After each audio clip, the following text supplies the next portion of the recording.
Good evening, beautiful people. Good evening from wherever you're watching us from, and you're very much welcome to your favorite program, your favorite podcast, and it's the Welcome's Live Conversation. And like you all already know it, it is that wonderful program that brings you different great minds where we can actually share ideas and talk about different things and different given topics. Today is one of those days where we are actually going to be talking about a very interesting and a very educative topic that we started last week. And definitely, we're going to go down into it again today so that we have more ideas and look into the other perspectives of what was started. Please, if you're coming in, do your best to share the broadcast, share to as many people as possible so we have a good number of people watching. Hi, Steffi Oswo, I see you. Steffi and everybody that is actually joining. Anybody that is joining, you're very much welcome. Please do your best to send us a special warm shout out so we can greet you in a special way and let us know where you're connecting from. And we're going to actually give you a very special shout out. Please, those of you who are just coming in right now, you're very much welcome to this broadcast. And like you already know it, it's a very, very special edition for special people like you all get out there getting me. Do your best to share. As you come in, you share. As you come in, you share. Like you all know, we are going to be doing a very special giveaway for those who bring in more people into the broadcast. We said it earlier, that's 20. And that does not mean the giveaway is definitely going to get to everybody. So those of you who are coming in, you're very much welcome. You're very much welcome. Do your best to share. Yeah, do your best to share so we have many people connecting. It's a very, very special Sunday. And excuse, and we are having special people. Already, I can see your favorite, Son of Light. I can see him already backstage. Let me take this one. This one says, "Greetings, sir. This is Steffi Osuo. Good greetings, Steffi. Hope you're doing okay, and hope everything about the Sunday has been awesome. Oh, happy Sunday, Uncle Nisi. Happy Sunday. Hope you're doing okay as well. This one says, Steffi Osuo, please, sir. I don't have. Oh, sorry. Those who don't have that, sorry for you. Definitely, we're going to be doing giveaway today, and it's going to be a massive one. Hi, Ngong Chantal. Hi, Ngong Chantal, watching from Douala. Hope Douala is doing okay, and hope Douala is treating you kindly. Everybody, from wherever you're connecting, please just do your best to share. We're about to take the flight because today is really going to be an awesome day, and we're going to be talking about a whole lot of pertinent issues and different aspects of different things that we're going to handle to bring in more knowledge and more insights to what we've had already. This is Jason Lifestyle. Happy Sunday, Jason Lifestyle. Ladies and gentlemen, like you all know, the previous week had a very special giveaway and a very, very special challenge from Give Jason Lifestyle. And all of us are waiting to see the African king and queens that are definitely going to back the 50K that was placed or that was put up front. Jason Lifestyle, I hope you're doing okay. Now we have Ngong Chantal, we have CV Kinyoy. Hope you're doing okay. He says, good evening. Jason Lifestyle says, watching from Iklewindi. Hope Iklewindi is okay and hope Iklewindi is treating you right. Please, those of you watching from Iklewindi, you're very much welcome as well. We'll be glad to have you. Now, good enough, we have Son of Light. We'll be taking Son of Light. Let me just give this special shout out to Pinky Pretty. Pinky Pretty, you're welcome. I was sent by Immaculate. All right, great. On free mode, watching from Bamenda, Pinky Pretty. Pinky Pretty, you're very much welcome and hope you install comfortably. Please, those of you coming, do your best to share. Share, and share. Gong Shelter say, I'm doing okay, sir. All right, glad to have you. We have Mohammed Sarifia Ozian. Oh, I hope I'm pronouncing it right. You're very much welcome. We have Ella Blink. Good evening. Now, ladies and gentlemen, like you all know, it's not a one-man show. It's a show where we have different people coming in. And right backstage, we're going to have special people coming in today we're bringing in different perspectives of what was started last week so that we could have more insight and have greater ideas on this. This is Mohammed. Mohammed says, watching from Kogi. Yeah, hope Kogi is doing okay. Now, ladies and gentlemen, I can't say Son of Light anymore. While waiting for Son of Light, please do your best to share. Share so we have a good number of people so that we can actually jump deep into the topic. Now, let's bring to stage Son of Light. Hi, Son of Light. How are you today? Hi. Wow, so good to see you, and you're looking awesome. I must say, your hair is Awesome. That good. kind of way. Hi, the apple. Afa. No, all good, all good. We are live already, and we are glad to have you. We have a good number of people connecting. We have Chia Berinet. Good evening, Chia Berinet. Greetings to you. Hope you're doing okay. We have Hilda Jiso. Hilda Jiso. Glad to have you, Hilda Jiso. Hope Tico is doing okay. Please do your best to share, share, share, share, share. We're taking note of those sharing. Do your best to share. Share. It's a memorialization Sunday. You know what memorialization means? We're giving it out anyhow, anyhow, anyhow, without any other, without any other. Hope you all are doing great. Today we're going to be talking about the African problem. But before we are just doing this so you keep sharing, and as we have more people coming in, we are definitely going to dive deep into the topic proper. Chia Berinet says, happy Sunday, Chia Berinet. This one says, oh, Chia Berinet is watching from Yaoundé. Akum Angel, happy Sunday. Hope you're doing okay. Steffi also, happy Sunday, everyone. All right. Hi, Son of Light. I was trying to. I want to share the link. Just 1 second. Let me share the link. All right. Okay, no problem, no problem, no problem. While Oh, we all okay. are sharing the link. Hello? Oh, Can you hear me? Can you hear me? I can hear you 5 on 5. I can hear you 5 on 5. Can you hear I, me? yes, I can hear you. I said I wanted to share the. I wanted to share the link. So just 1 second, All right. please. Okay, no Yeah. problem, no Yeah. problem. Yeah. You can share the link. You can share the Okay. link Okay. while every other person is equally sharing the link, because today is that day where we're going to be having some very deep insights. We're going to be having some very deep insights, and we'll be having a wonderful moment together, exchanging ideas. Yeah. So keep sharing, keep sharing, keep sharing. Those of you coming in, keep sharing. We have Pretty Ella in the building. Pretty Ella, happy Sunday, sir. I was invited by Emma Bling, watching from Bermuda. All right, great, great, great, great. Gong Shanta says, good evening, son of light. Definitely, son of light. We're going to come to respond to your special greeting. Yeah. And right now, ladies and gentlemen, is a special shout out time where we give special shout out to our faithful followers. Now, while waiting to dive deep, we have a special employment offer. This studio in only Immediate Empire is actually offering employment to people willing to work as secretaries, graphic designers, video editors, and photographers and videographers. Those of you seeking to be employed, you can actually grab this opportunity. The publication is on my page, and you contact the numbers that are there, and you're definitely going to be attended to. Now, those of you who are coming in, you're very much welcome. This is that live show. And if you feel like you have an opinion, you can equally indicate in the comment section, so we have as many people as possible following the live broadcast. It is a special. I don't know. Can you all hear me? Can you guys hear me? If you can hear me, just indicate in the comment section, please. Indicate in the comment Hello. section. You can hear me. Yeah, I can hear you, son of light. Can you hear me? Yeah, I can hear you. All right. Welcome back and glad to have you. Thank you so much. I think All right. where are the others? Yeah, they are coming in. I was talking with Chef Daway a while ago, and I think TK will be joining us in a bit. Yeah, TK will be joining us in a bit. Okay. Uh-huh. Um, do we wait for them to come, or how do we do it? No, we could just dive deep into the topic and engage in the conversation. We could dive deep already because we are here and the conversation is on. Now, I want to just do a little recap of what we did last week, because last week was very, very insidious with very wonderful ideas that were shared, bringing to our knowledge and to our consciousness the different things that a lot of us had forgotten or were actually ignorant about. We had different issues that were discussed, ranging from the era before the pre-corona era, during the corona era, and the post-corona era, which is the era we find ourselves now. Looking at all of these, you will notice that we have a problem of mindset, we have a problem of identity, and that is one of the reasons why we had to come again today, so that we could hit hard on this topic to make it actually really, really inside us. It's a very broad topic, and definitely we'll have to handle it in a very tactical manner.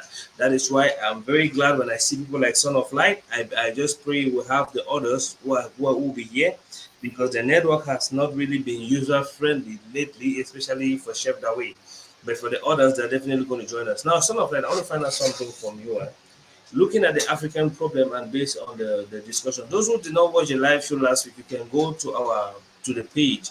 The videos are there and they are equally short that are there. Now, looking at the African problem, would you say the Africans are the problem or the people that came in with a different system are the problem? Okay. Uh, Thank you so much, Mr. Winkle.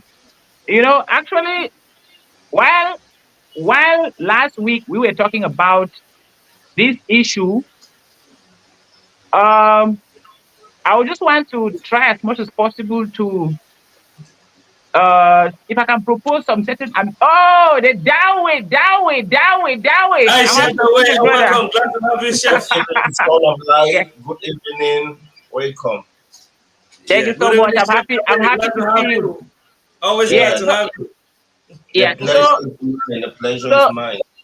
okay. Yeah. So last week we were talking about this topic, and I think this week I want us to, if I can propose some amendments, I will say that first and foremost, it's a platform for exchanging ideas. Yeah, So sure. at the end of the day, we are not arguing to win. At the end of the Yeah, day, we are exchanging ideas. So which means, before we go home, there should be a particular point that will make you to have a recap of what you had in mind, like a thought. Yeah. So uh, I would just want to throw more light to what we said last week, because at the end of the day, like if there is this particular statement that keeps on coming to my mind, from Mr. Ambassador. He said, um, uh, Africans are playing the blame game, and Yeah. there was somebody at the comment section. Uh, I think Dr. T. Thomas. He was like, problems of the past will still affect uh, Africans now. So on that said, what I want to first and foremost say is, let us treat this topic, because we are not wasting our time. We are exchanging views. So the reason why we are exchanging views is some sort of an educative session. If you look at uh, countries like China, in the past, China used to be a third world country. Yeah. China used to be a third world country, but all of a sudden, before you know it, now when you get to our markets, it seems like the Chinese, they're the ones producing everything. Now Yeah. you Almost ask almost yourself, you ask yourself, what happened? What really happened before these people are having this great power? There was something that transpired. They started asking questions. And mm-hmm. because they started asking questions, something came to their mind called answers. They discovered that where they are is as a result of the past. So they started asking questions. So they started doing something called a renaissance, a reformation. And this reformation starts from the individual by identifying that actually we have a problem. Last week, I brought in a scenario. I said, when you go to the hospital, the doctor will not just start treating your, I don't know, whatever thing that took you to the hospital. The doctor will have to first of all find out what happened, the causes, the root causes. Because if you don't understand the problem, you cannot solve it. So part of Yes. knowing the problem is part of solving the problem. So we Mm-hmm. are Africans, we are victims of circumstance. We inherited a structure that looks like we are supposed to be that way. No, Yeah. we inherited a structure from our parents that seems like this is the normal course of things, in such a way that when ordinary things start happening, we term it a testimony, because in our mind's eye, we have been programmed to believe that such things must not happen. So if it happens, it is a testimony. Now Yeah. that is where I'll bring in the concept of mindset Yeah. that we have in Africa, range from the past. That is, we have to look at the past, because if we all accept that now is going to determine the future, The decisions we take now is going to determine the future. So the decisions that were taken in the past, those are the decisions that are affecting us now. But we, after discussing, we have to talk about how we think we can meander our way to find ourselves in a position that's going to better us. Yeah. It is somehow funny, and it's a shame that people that have um this cause at heart, they are not in positions of responsibility. They cannot affect decision making. But the people that are in the position of taking decisions, they don't care. This is where Yeah. we find ourselves as Africans. So we are going to be getting through the various problems culturally, educationally, religiously, Yeah. maybe democracy. And then from then, each and every individual is going to be seeing how he or she can position, because if at the end of the day we discuss and each and every one of us doesn't want to position themselves in where they're supposed to belong, to be able to absorb this change, then we are wasting our time. So it's an individual effort. It's a deliberate, it's an individual effort which is deliberate. So I think I've spoken generally. Let me just end there for now so that Chef Dawai can say something, but then we bounce into the real thing. Thank you. All right. Chef Dawei, good evening once more. I'm glad to have you. Mm. Wow. Good evening, brothers. Good evening, viewers. Trust you are doing okay. All right. In the course of our discussion last week, we had different people speaking, and one of the facts that got us a lot of us thinking and left us with puzzling mind was one side we thought that we were influenced by some people that came in to give us how life should be. And we had another person like Ambassador that said we have been used to playing the blame games because we are guilty of taking our own brothers and handing them to these strangers. I don't want to call the race name because it should not have any flags. So, to you, do you think the issue we are facing is as a result of these people that came in with their own pattern to impose on us? Or do you think the issue we are facing, the challenges we have now, is as a result of us, the Africans? Um, the first thing first, I think Africans need to know who they are. Yeah. It's not about blame because everyone does the blaming game. Ambassador was talking about us blaming the people you're talking about, not to mention them, and he was directly or indirectly blaming our leaders. So we're all part of the blame games. We all have someone to blame, and I don't think to blame or to look at where you kick your leg is actually a problem. Mm-hmm. Blaming, like putting blames on people generally in life when something goes wrong in your life, that's lack of leadership. You have to take accept responsibility and accountability for whatsoever goes wrong in your life, not to blame anyone. But when talking from a general perspective, we need to identify exactly where we kick our leg. We don't have to keep examining where we fail because the place where you fall, you get problem. The place where you kick your foot, and for the way problem it did. So some people still have this thought.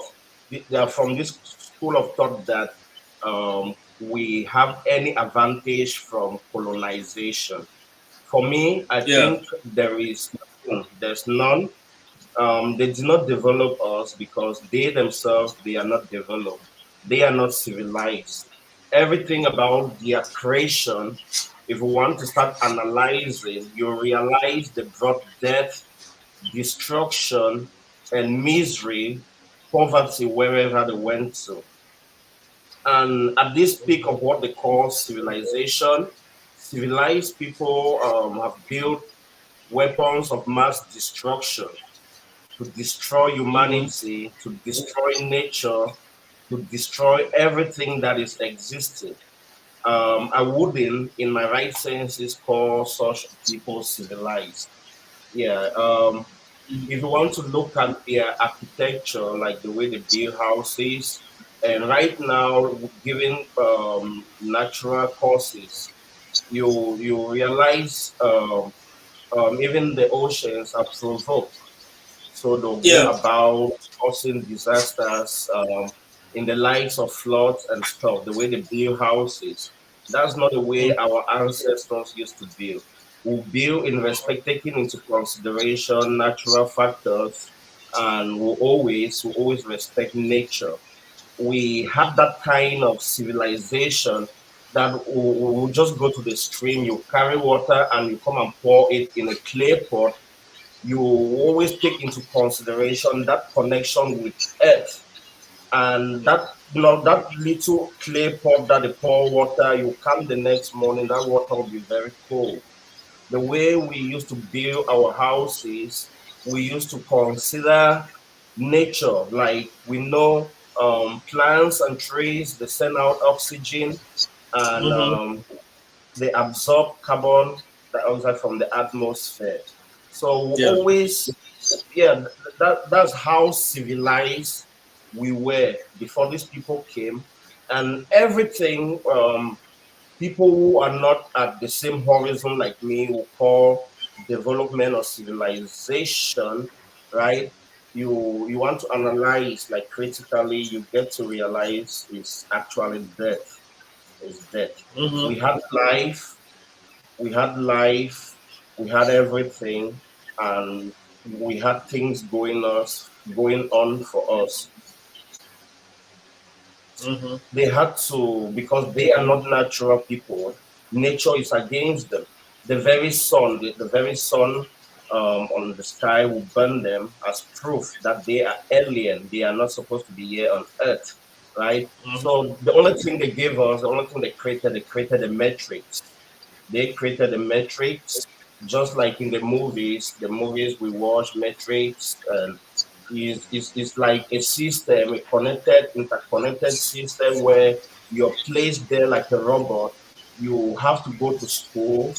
You after school, they create that illusion of you getting your dream job, and getting your dream job, you get married, you build a house, and now you go for retirement and you die.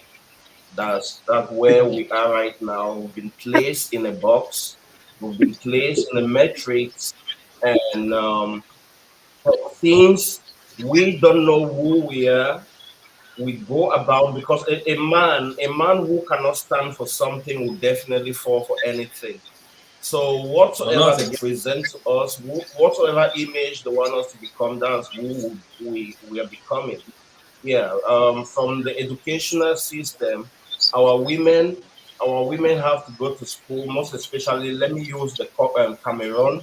Let me Cameroon to be the context. Like our women Mm-hmm. have to go to school from nursery right up to up. They have to shave their hair. Yeah, that's already these very smart people putting them in a box. They have to Mm-hmm. shave. They don't know the glory of their natural hair. They don't know the natural hair are actually their glories and crowns. They know little or nothing about it. And once they get into the university, they have to get into the route of human hair and other synthetic. And at the end of the day, they end up not having an identity, because it's only the black woman who wants to be everyone else but not herself. She wants to be a Brazilian.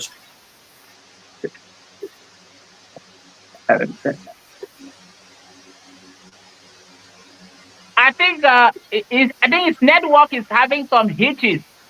Yeah, that's a challenge. This is a challenge we're having. This is a Okay, challenge. The okay. signal. I will just drive on from there. Can you hear me, please?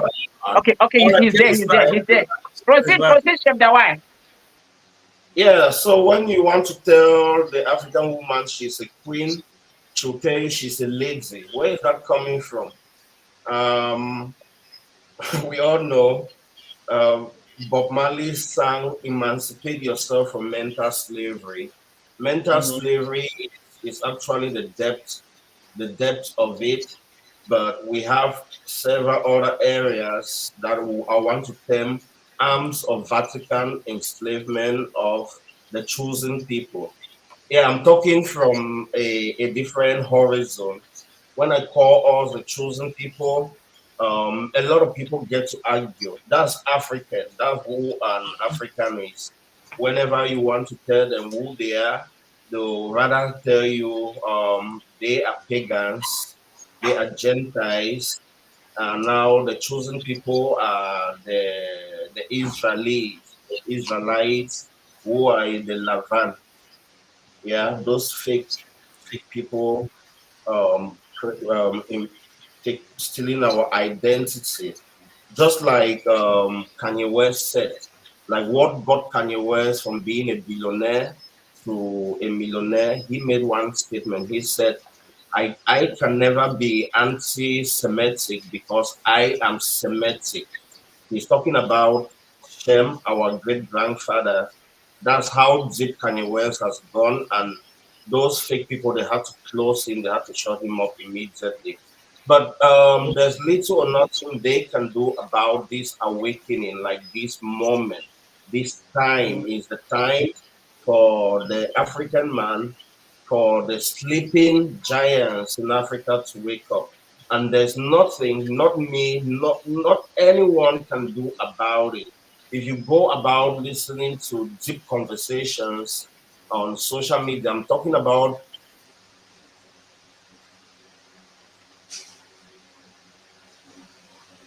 I think he's really having a tough time there with the network. Yeah, it's not really easy. Hopefully he comes back to catch up. Okay, yeah. can you hear me? We We can can hear hear you, please.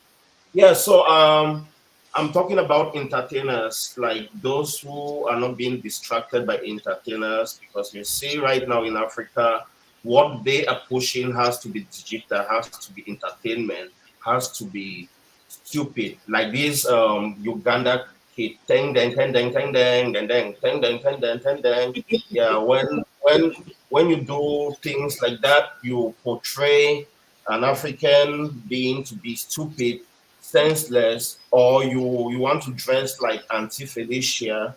Yeah, those are the things algorithm will promote. Yeah, conversations like these are everywhere across Africa right now because uh, the dry bones, the dry bones of Ezekiel are waking up right now. They're waking up. All right. Okay. What is spoken on them?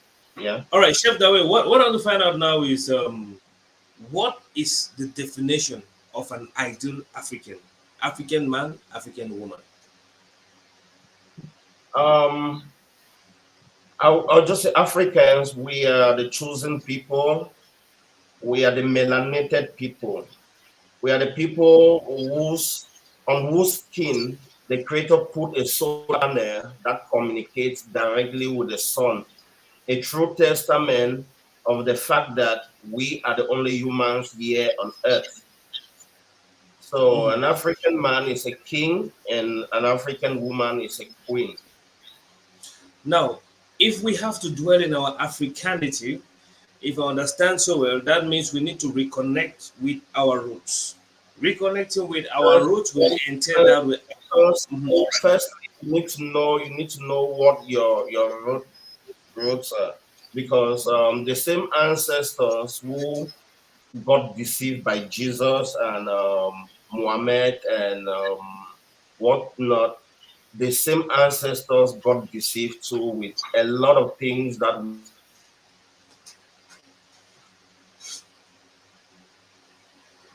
Uh, I think he's really having a tough time there. I think a whole okay. lot of diabolic things, right?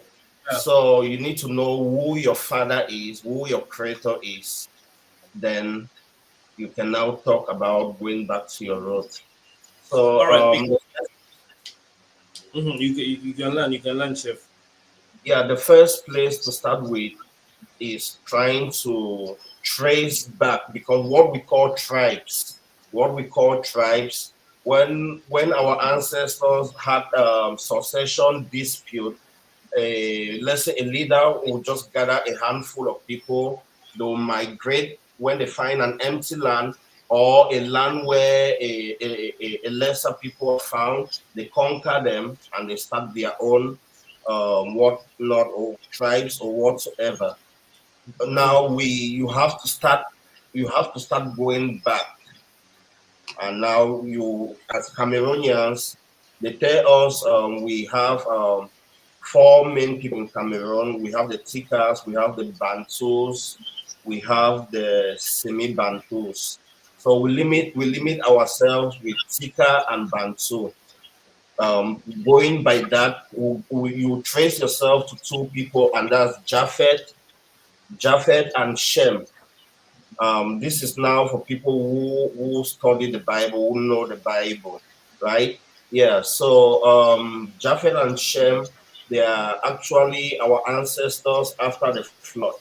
What they told us in the Bible from the Table of Nations compiled by Flavius Josephus, they told us that Noah had three children, but in reality, Noah had just two children, and that's Japheth and Shem, who they call Ham.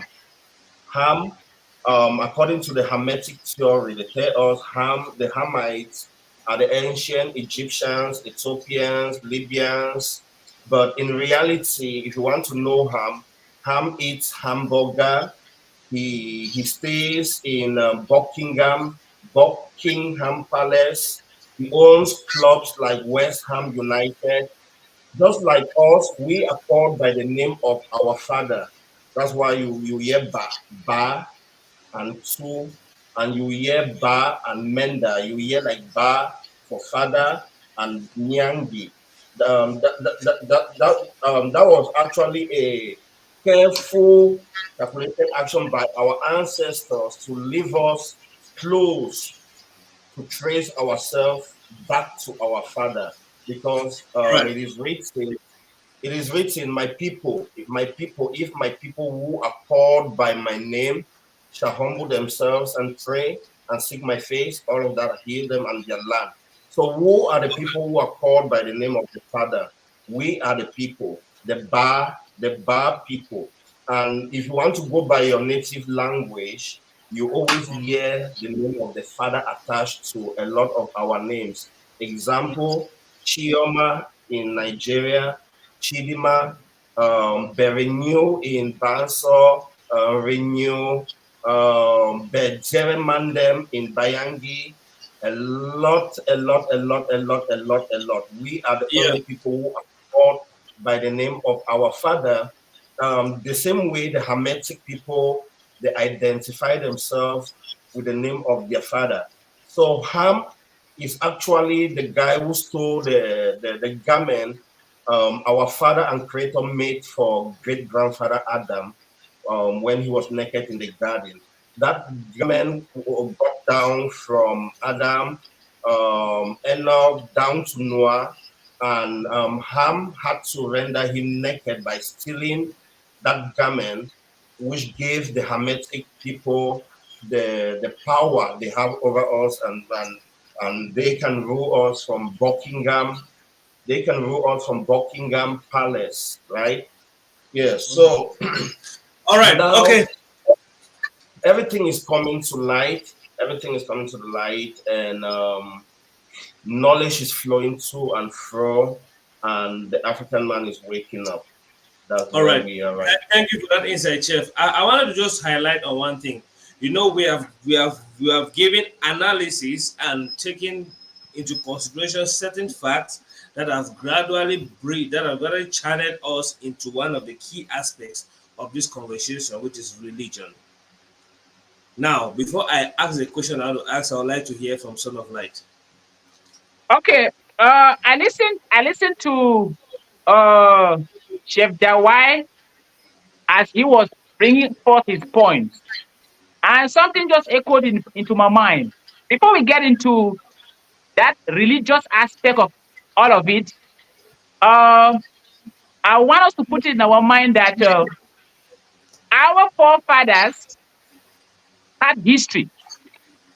We African people had a history But the people that wrote, that actually put into writing the African history that we know now, were mostly strangers. That does not mean that our forefathers never wrote history. No, they wrote history, but they wrote history in a form that is going to be immortalized. But something transpired. We know about the wars, the Ashanti wars in Ghana. Now, for the people that wrote our history, actually, I call them sympathizers. When you read the pages of the way they had to write our history, you will come to discover that there was actually a very big problem. Mm-hmm. Anything that had to do with the African person was condemned as evil. They didn't care to look at it if it was repugnant to natural justice, equity, and good conscience. So they just said, as it is coming from them, it is evil. Mm-hmm. Now you need to ask yourself a question: if it was evil, how comes we also had a language? A while ago, Chef Dawa was talking about. He made mention of names, and I want to call it to your attention that in the whole continent, when you take the situation of the African man, it is only an African man that will tell you that my son must have an English name. Mm-hmm. All of these are our names, the Emmanuels, the Johns, the Charlies, all these names, the Peters. These are not our names. I'm sorry, I might hurt somebody at the comment section, but I want to tell you this. In this particular era, as an African, a while ago you were asking Chef Dawai who an African is. And I never thought of any definition. An African man is an African. That is all. If in this particular 2024, you still consider we are getting somewhere, we have a problem. The problem boils from a mentality problem because we were psychologically captured and we are living with the effects till now. If Mm-hmm. you, in 2024, you are still thinking that if I have a baby, I have to give this baby an English name. When you go to places like India or you go to places like the Middle East, they will not do that. They will give their names to their kids. It is only an African man that is going to say that, no, I want my daughter to bear the name Sharon. Sharon is a nice name. I don't want my daughter to bear a name that cannot be pronounced. The question is, where is your identity? If our parents make this mistake, we should not be able to make this same mistake. That is why we are trying to rewrite history. And rewriting history has to do with a particular individual. So he made mention of that. Now, while he was talking, he went to religion. Yeah. Okay, religion has its positive and religion has its negative effects. Now, we are taking the case of Africa and we are taking the case of Cameroon to be specific. What I would tell you is the African man never had anything with religion. Because I'll give you a scenario. If you go to the stream and Yeah. you take a bucket of water from the stream and you Mm-hmm. drop it outside and you tell people this is the stream or this is a sea. My question is that actually a stream? Is that actually the sea? No, that's not the sea. You have truncated, something that was supposed to be regarded in a holistic manner. Mm-hmm. So Africans were not into this kind of system. Africans are spiritual. Now, in spirituality, just like we know, we have negative and positive forces. Mm-hmm. Most times when you are talking with people, they'll tell you that uh, the colonizers, they were the ones that came and they abolished the killing of twins. They will just say all kinds of things, and I begin to imagine, I begin to wonder. When you come to a particular society and you say, the colonizers were the ones that came and they abolished the killing of twins, and then you ask them where, And then they will tell you in Duketown, in Calabar. And then you ask them, are we looking at the majority or we are looking at the minority? Okay. Yes. Now, Mary Slessor, a Scottish lady, left all the way from England, from wherever she was, and came to Duketown. While conducting her affairs as a missionary, Yeah. it is but normal. It is but normal that when you go to a particular locality and you discover that there are certain ills, you will correct them. The question is, when we are looking at the African problem, we are looking at it from a majority point of view. The majority point of view, what were the positive effects? What were the negative effects? How did it happen that we are suffering right up till now? Again, I will go back to saying that we need to look at the root cause. Now, Africans had what they call chiefdoms or kingdoms. In the Northwest, we had the Fons. In the Southwest, we had the chiefs. And the situation in Southwest is closely related to the situation in Cross River State. The Cross River State, or let me say the Biafrans, or South-South, which means the Epics, the Ibibios, all those tribes. So what I want to say is these people had the way in which they worship. If I take you far to Edo State, Edo State was Benin State in Nigeria. And they had a dynasty. This dynasty has been existing since the year 1100. If you go to Edo State now, you discover that the same people that have been ruling Edo State in the past, they are the ones still ruling. The family that is ruling is the one still ruling now. I'm talking about present situations. Now, there was a man called Oba Akendwa. This man said, if you cannot prove to me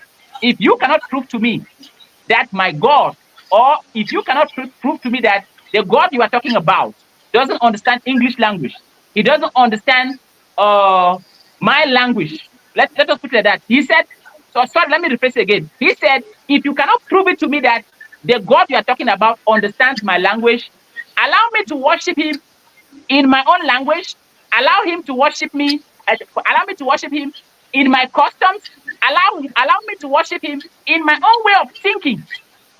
And this was a problem.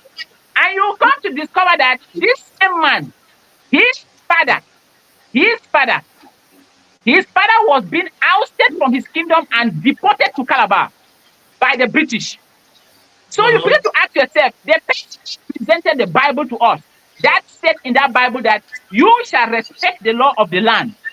My question is, the person who presented this, did he actually respect the law of the land? All right. I want to say something. I want to just intervene so that we have a clear direction, because I want us to contextualize our discussion today to make it sound to present day. You are entering a question that I want to throw out, so we have people in the comment section giving their own opinions, because it is something that has been very pertinent. We have two things happening. Religion is an embodiment of Christianity, most Islam, Baha'i, and different other religious beliefs that came in. I want to throw this question to Son of Light. Was religion actually a necessity or a disguised scheme to have hold of Africans? Okay. If you ask me this question, I will answer you the question practically. All right. Practically means I'll give you more light now, and I'll give you lights of the past. Okay. Religion, as as an individual, I don't need religion. Yes. Because religion is a form of teaching. Religion is a form of teaching introduced for certain purposes. It is a doctrine. That is why even among the Muslims, we have the Sunnis, we have the Shias. They too have this how can I put it? They have this problem. They have a problem of identifying which one is right. Oh, Prophet Muhammad died he left Abu Bakr to inherit. Oh, Prophet Muhammad died, he left Ali ibn Talib to inherit. Nobody wants to agree. And because of this disagreement, there is bound to be trouble. I don't want to entangle myself in that kind of situation. You come to Christians. If you trace the origins of Christianity right from 325 AD, with the conference of bishops in Nicaea, in today's Turkey, at that time it was called Iznik. What happened was there was a disagreement between Constantine and Alexandra. Now, when you read this particular controversy, you start asking yourself certain questions. If we are talking about the same God, if we are saying that we want people to go to heaven, if we are talking about we want people to live in peace, why should we have a disagreement? If you have lived in a typical village setting, for those who are familiar with fishing, when we get into a canoe, there are usually two persons. There is one person at the right-hand side, and there's another person on the left-hand side. Let us put it like that. They all have to accept that we have to paddle this canoe and go to the front. If they agree, that particular engagement will work out. But if they disagree, if the person on the right says, no, we have to go backwards, and the person on the left hand says, no, we have to go forward, they are going to stay there till tomorrow. That is what is happening with religion today. That is why you see families have been separated because of religion.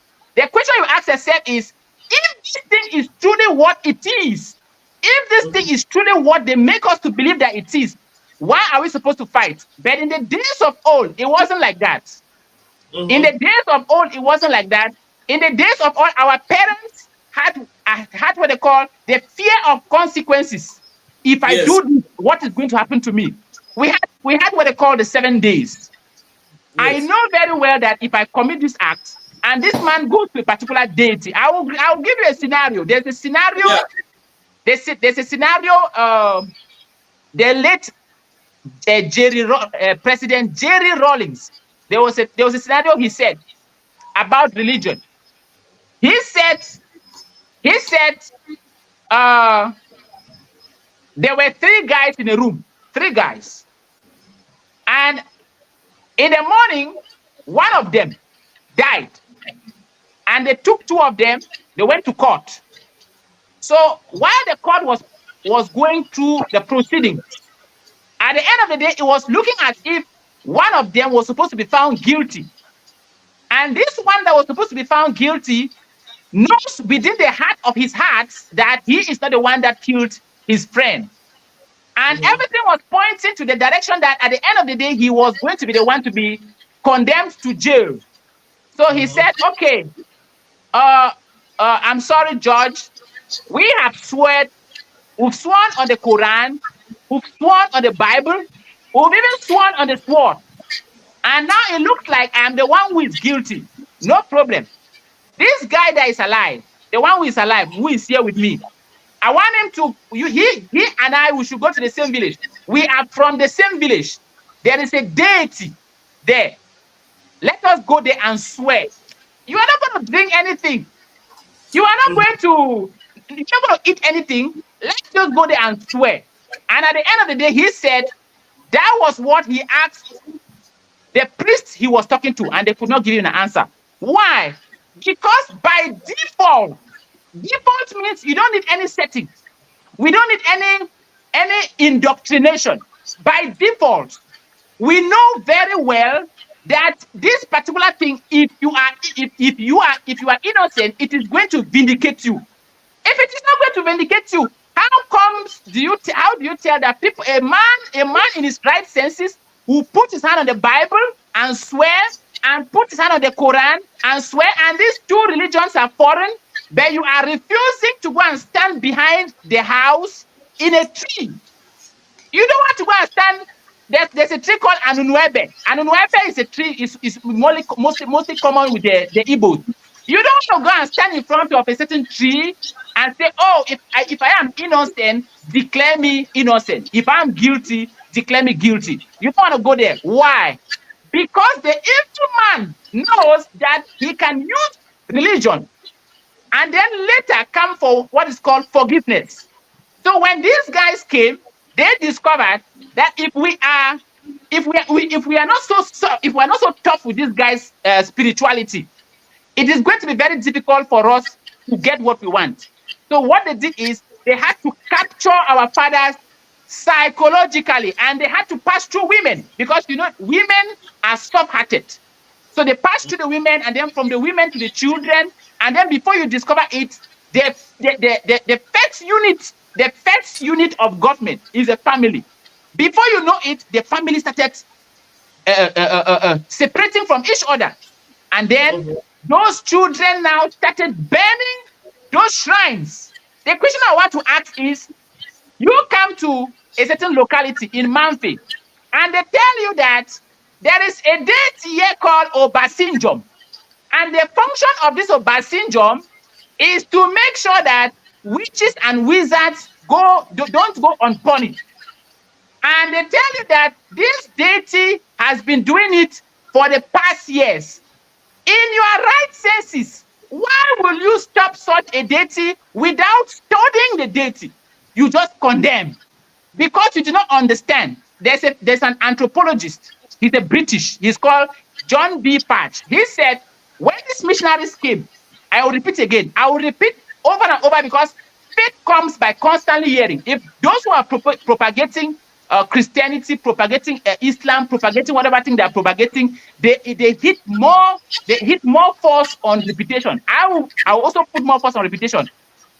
Faith comes by hearing. Faith means when the more you keep on listening, and the problem with us Africans is we don't take time to research. We are being carried away by what we are being told.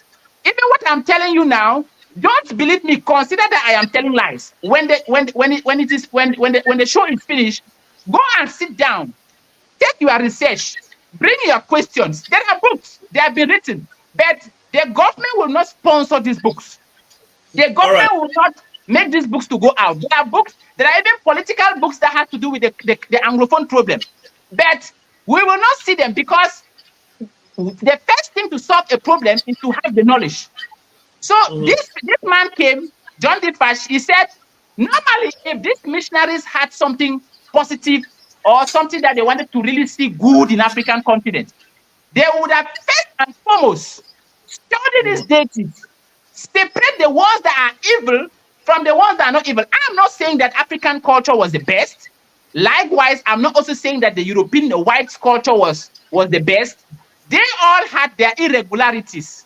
Now it is for the generations that are coming to keep on amending, to keep on checking to see the excesses of these spiritual institutions, I can call it that way, see what they can throw and see what they can put on the table. So you see that, but they did not do that. They killed all those deities.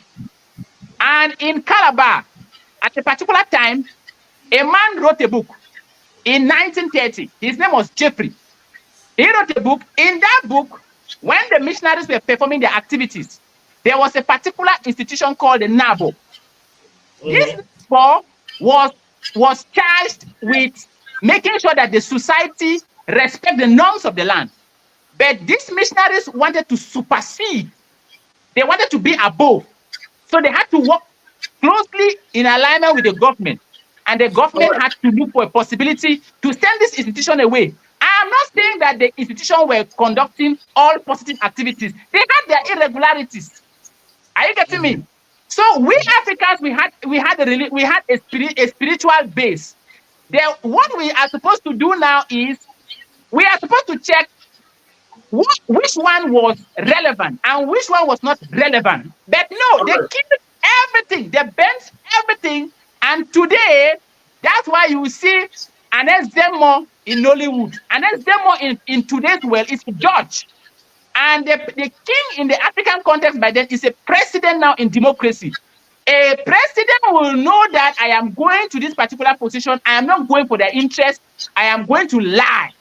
And do you think that president is going to favor a God that prevents problem? No. The president will favor a God that is ready to solve a problem. And that's why I am sorry to say this. When you look at the Bible, if you read the Bible critically from Genesis, when you look at the Bible, when Adam and Eve were eating the apple, God, the God of the Bible, the God of the Bible did not just intervene immediately. He sat quiet. He waited for this action to pass. Then he came.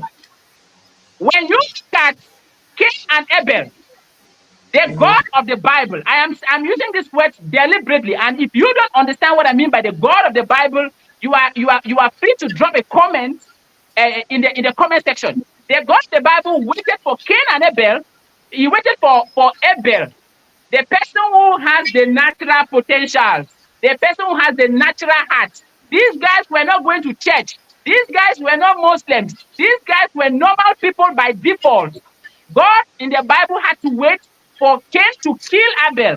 Then he came. If you look at Esau and Jacob, God in the Bible had to wait for Jacob to steal the blessings of Esau. And when you read the Bible throughout, you will see that they back a certain culture. To ask yourself, what is the peak of the African culture in the Bible? You will not get answered. We are talking about facts. I am sorry. We are not being emotional. We are giving real facts for you to think. Because if you read books like 48 Laws of Power by Robert Greene, 48 Laws of Power, Robert Greene will tell you that when there is reasoning, you don't have to bring emotion. Because in reasoning, in emotions, reasoning dies. All right, son of light. Yes. Yeah, son of light. I don't want you to cross this stage because there's something I want us to hit hard before going to the next level. This is a comment. I will just take two of them. Okay, okay. Necessity is coming from Elali Lenyo. Greetings, Elali Lenyo. Hope you're doing okay. It says, religion was a necessity to a greater extent. I say this because I have witnessed religion fix more than it spoils. That is my opinion, though. And again, the tool for religion is the Bible, which is a book from instructions for the portion of the Bible that I've come across. I haven't really seen something else that is controversial. Now, let's take a next comment. Now, it says, I won't say religion is all righteous, but men breathe.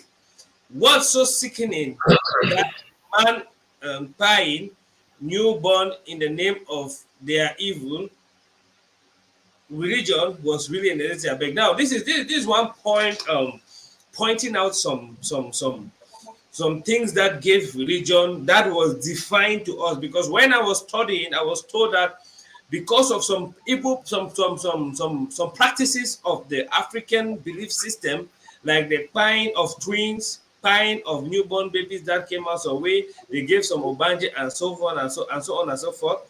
It gave people it was more of an inhuman practice for some of these African systems. I want to state clearly here that some of these people practice this thing in some places. I think there are the cultures that worship pythons, and those people stay with pythons, and the pythons don't even bite them. You see. Now, I want to find out something from you. This other part of the African culture that was educated, because this is one school of thought, and this is what is taught in the schools. I studied history, and this is what I was taught, that one of the reasons why Christianity had its ways was because of the evil practices of the African spiritual system. Now, this is what we were taught. And the next part of it, which I don't know if they tell us, because I am not sure, is that some of our fathers were tortured to accept either of these religions. Some of them were beaten to accept Christianity. Some of them were tortured, severe torture, to accept it. And to the extent that somebody that opposed what they are coming with, like someone who you mentioned, was considered as a criminal. Now, thinking about this logically, would we say the African system or the African belief system was an all correct, all right system, or a system that was worth practicing? Considering the fact that there in some cultures, people like albinos were given a sacrifice to the gods, and some other people like twin babies were also offered a sacrifice. That is, I'm still to research on that to get a verification. Now, would we say the African system was all right? What you said is very correct, because people will swear on the books, Bible, Quran, and whatever book, and they swear anyhow. They'll swear they're innocent, whereas they know very well that they're guilty. But if you tell them to go to a shrine, they will never try to pass. It does not mean that the African gods are that effective. I'm just trying to think. What is your take on this, son of light, before hearing Ambassador again? Before hearing Chef Dawe again, sorry. Okay.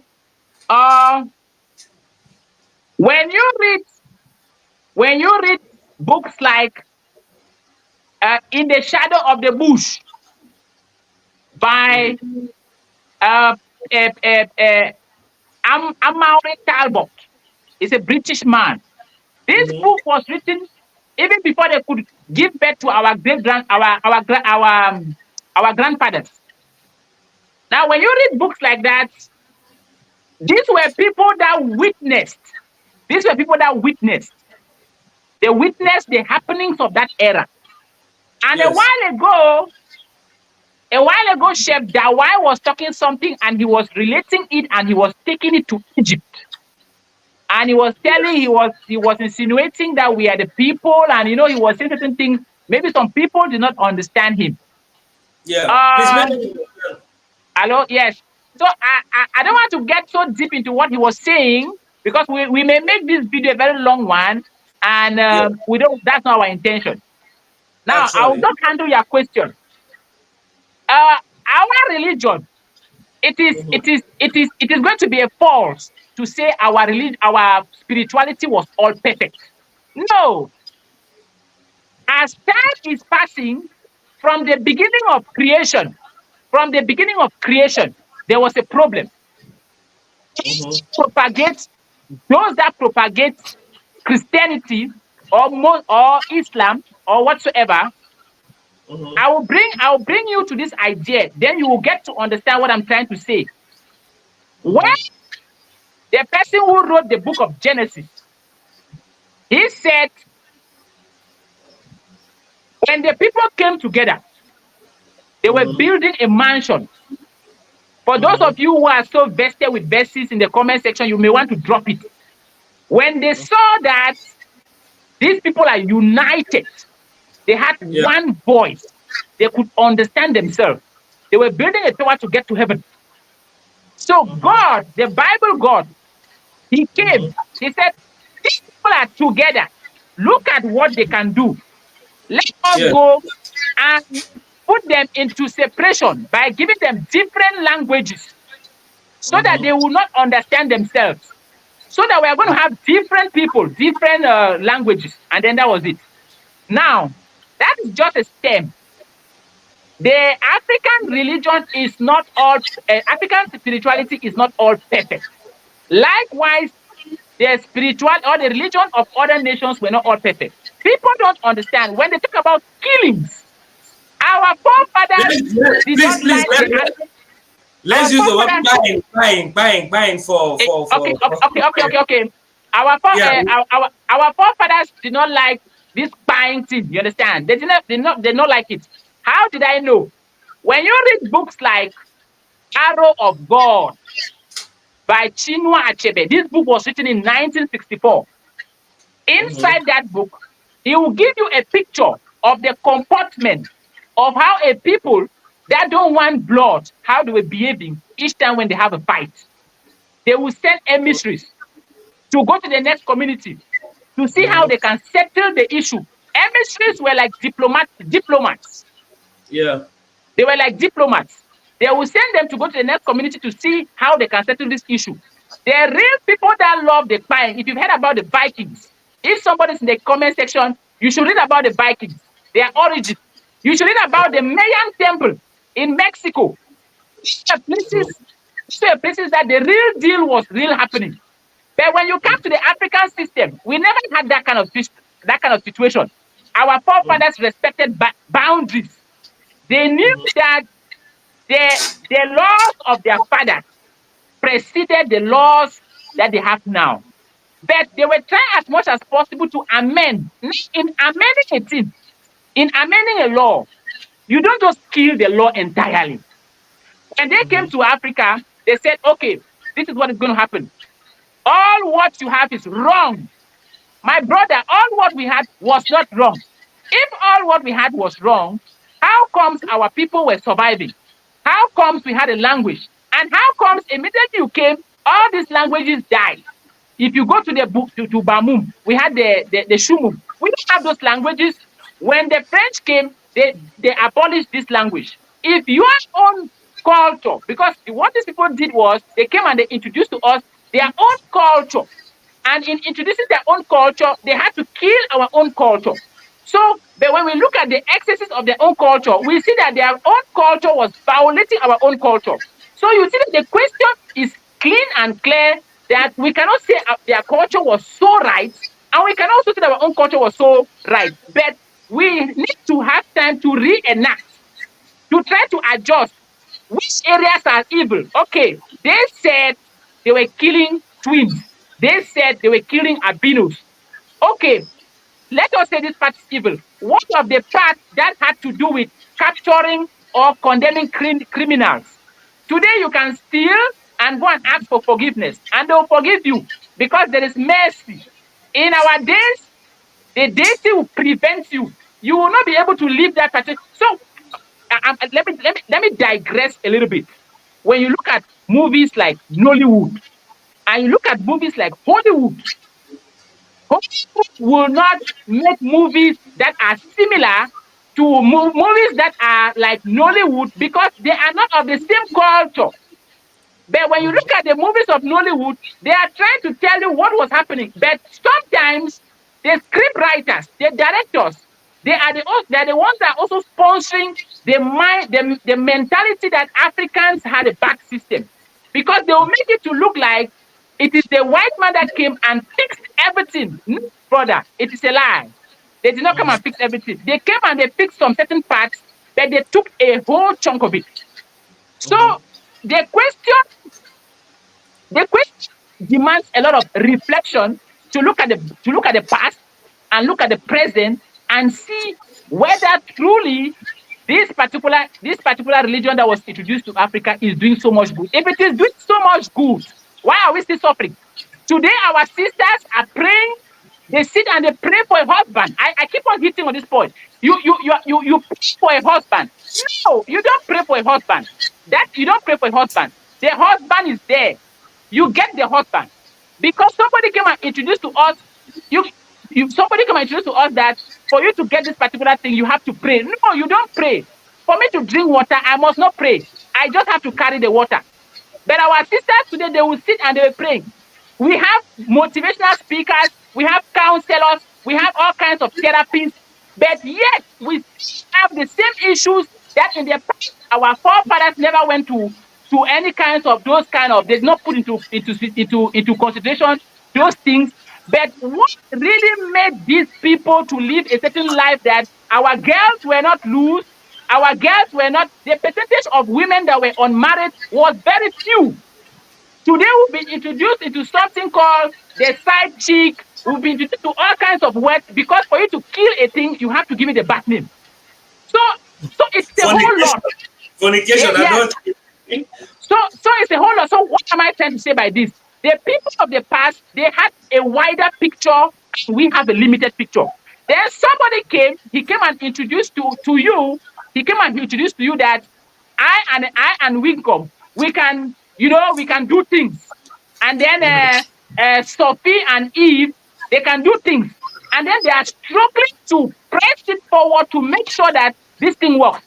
And you don't get it out.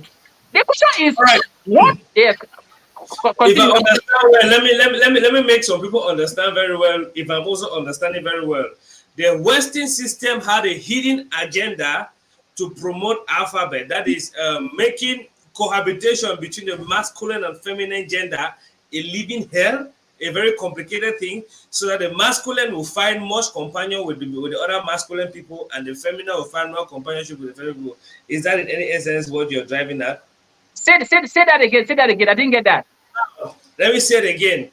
If I get it so well, the Western people had to abolish and give a bad name to some of the practices which we were doing so that it's going to abolish the peace and unity that was enjoyed previously, though not 100% peace and unity, and in such a way that cohabitation between male and female is going to be very tense and stressful, giving room for male to find companionship with other male and for female to find companionship with other female. Is that the essence of that?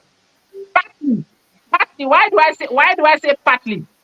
Yeah. When you look at a religion like Islam, Yes. you know, as it is there. When you look at religions like Buddha, you know, as it is there. Hindu. But when you come to our Christianity, they tell you that, as a matter of fact, God is against you. Once you just decide, once you put in your mind, they make you to know that God is against you.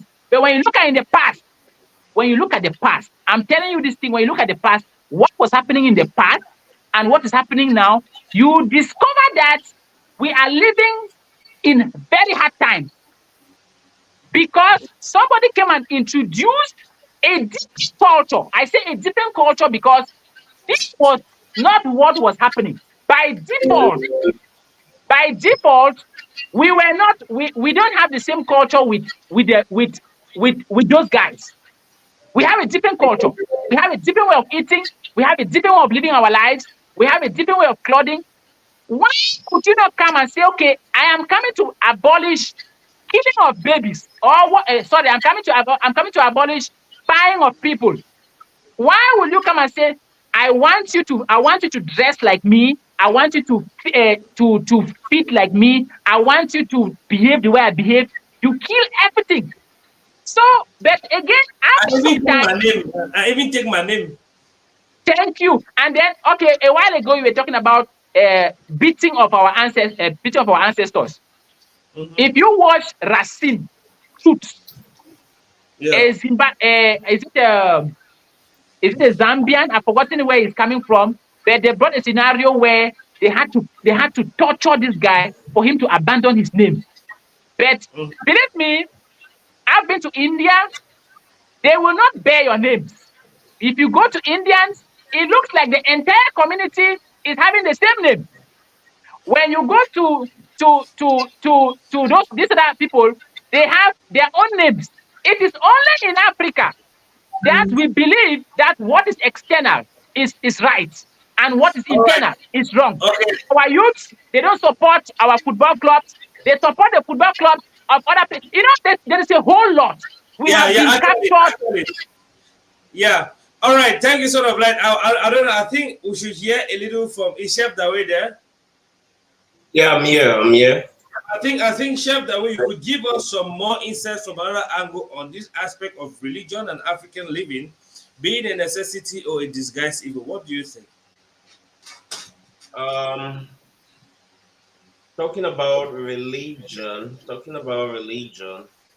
I would like to let us know firstly that everything religion started in Africa.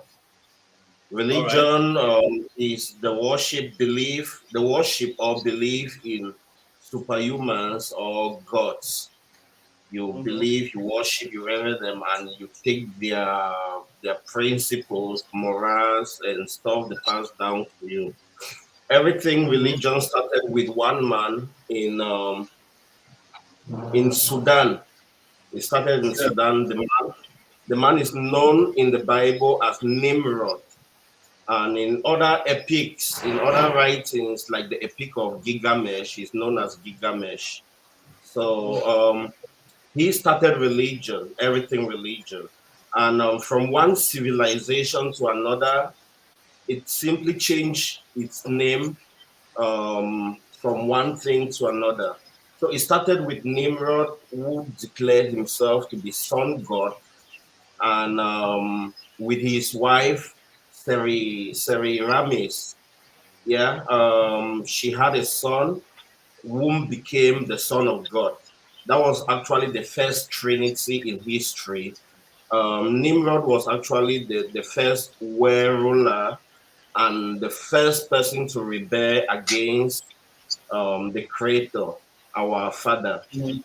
Yeah, so from Nimrod, where we call today Middle East, before the Suez Canal, before they had to go to dig the canal, Middle East and Africa used to be one place.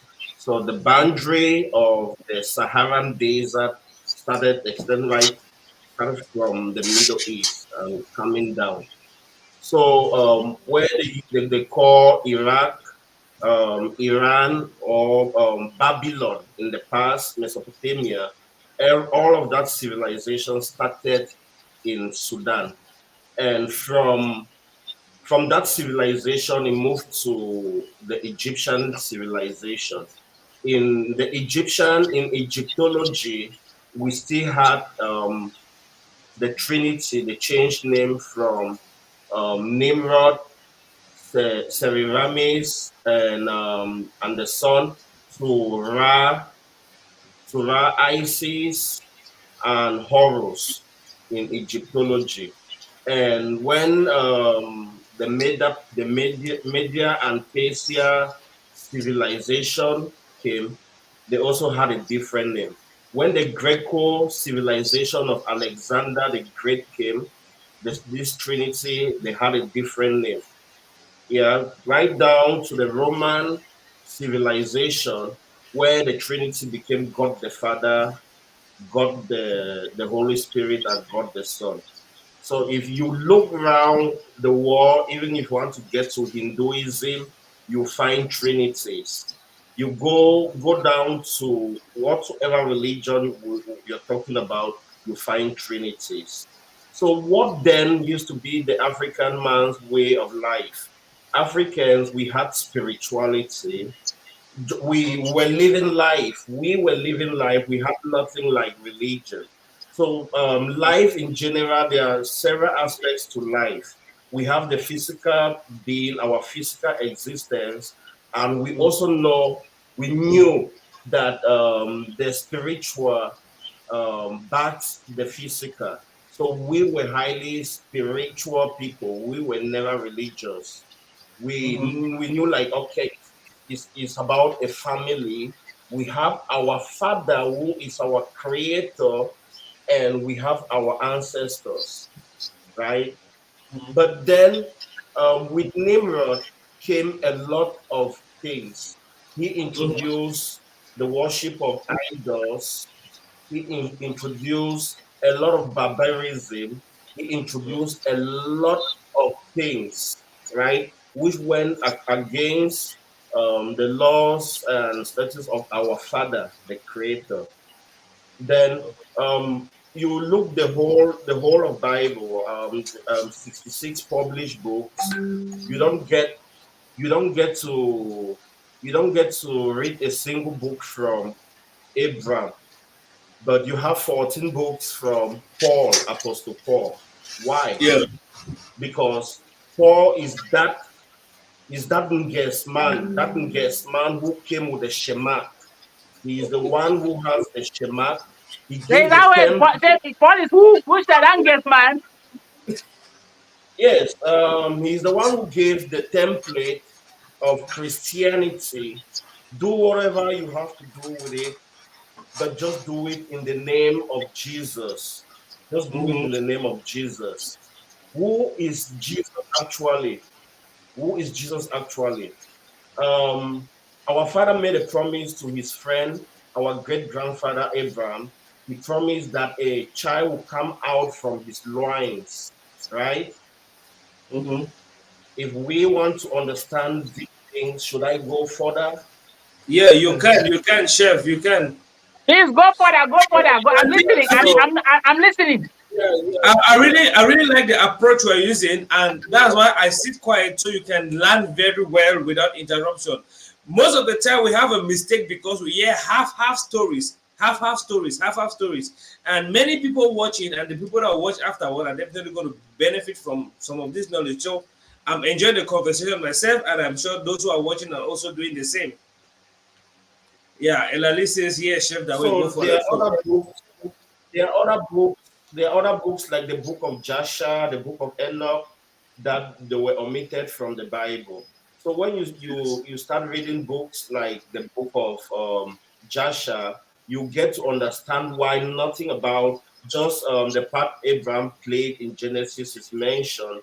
A lot about him, whom he was, and what he did before the father really loved him. None of those are mentioned in the Bible. But when you read the book of Jasher, you get to know Abraham was loved because he opposed Nimrod. He opposed Nimrod when Nimrod created a lot of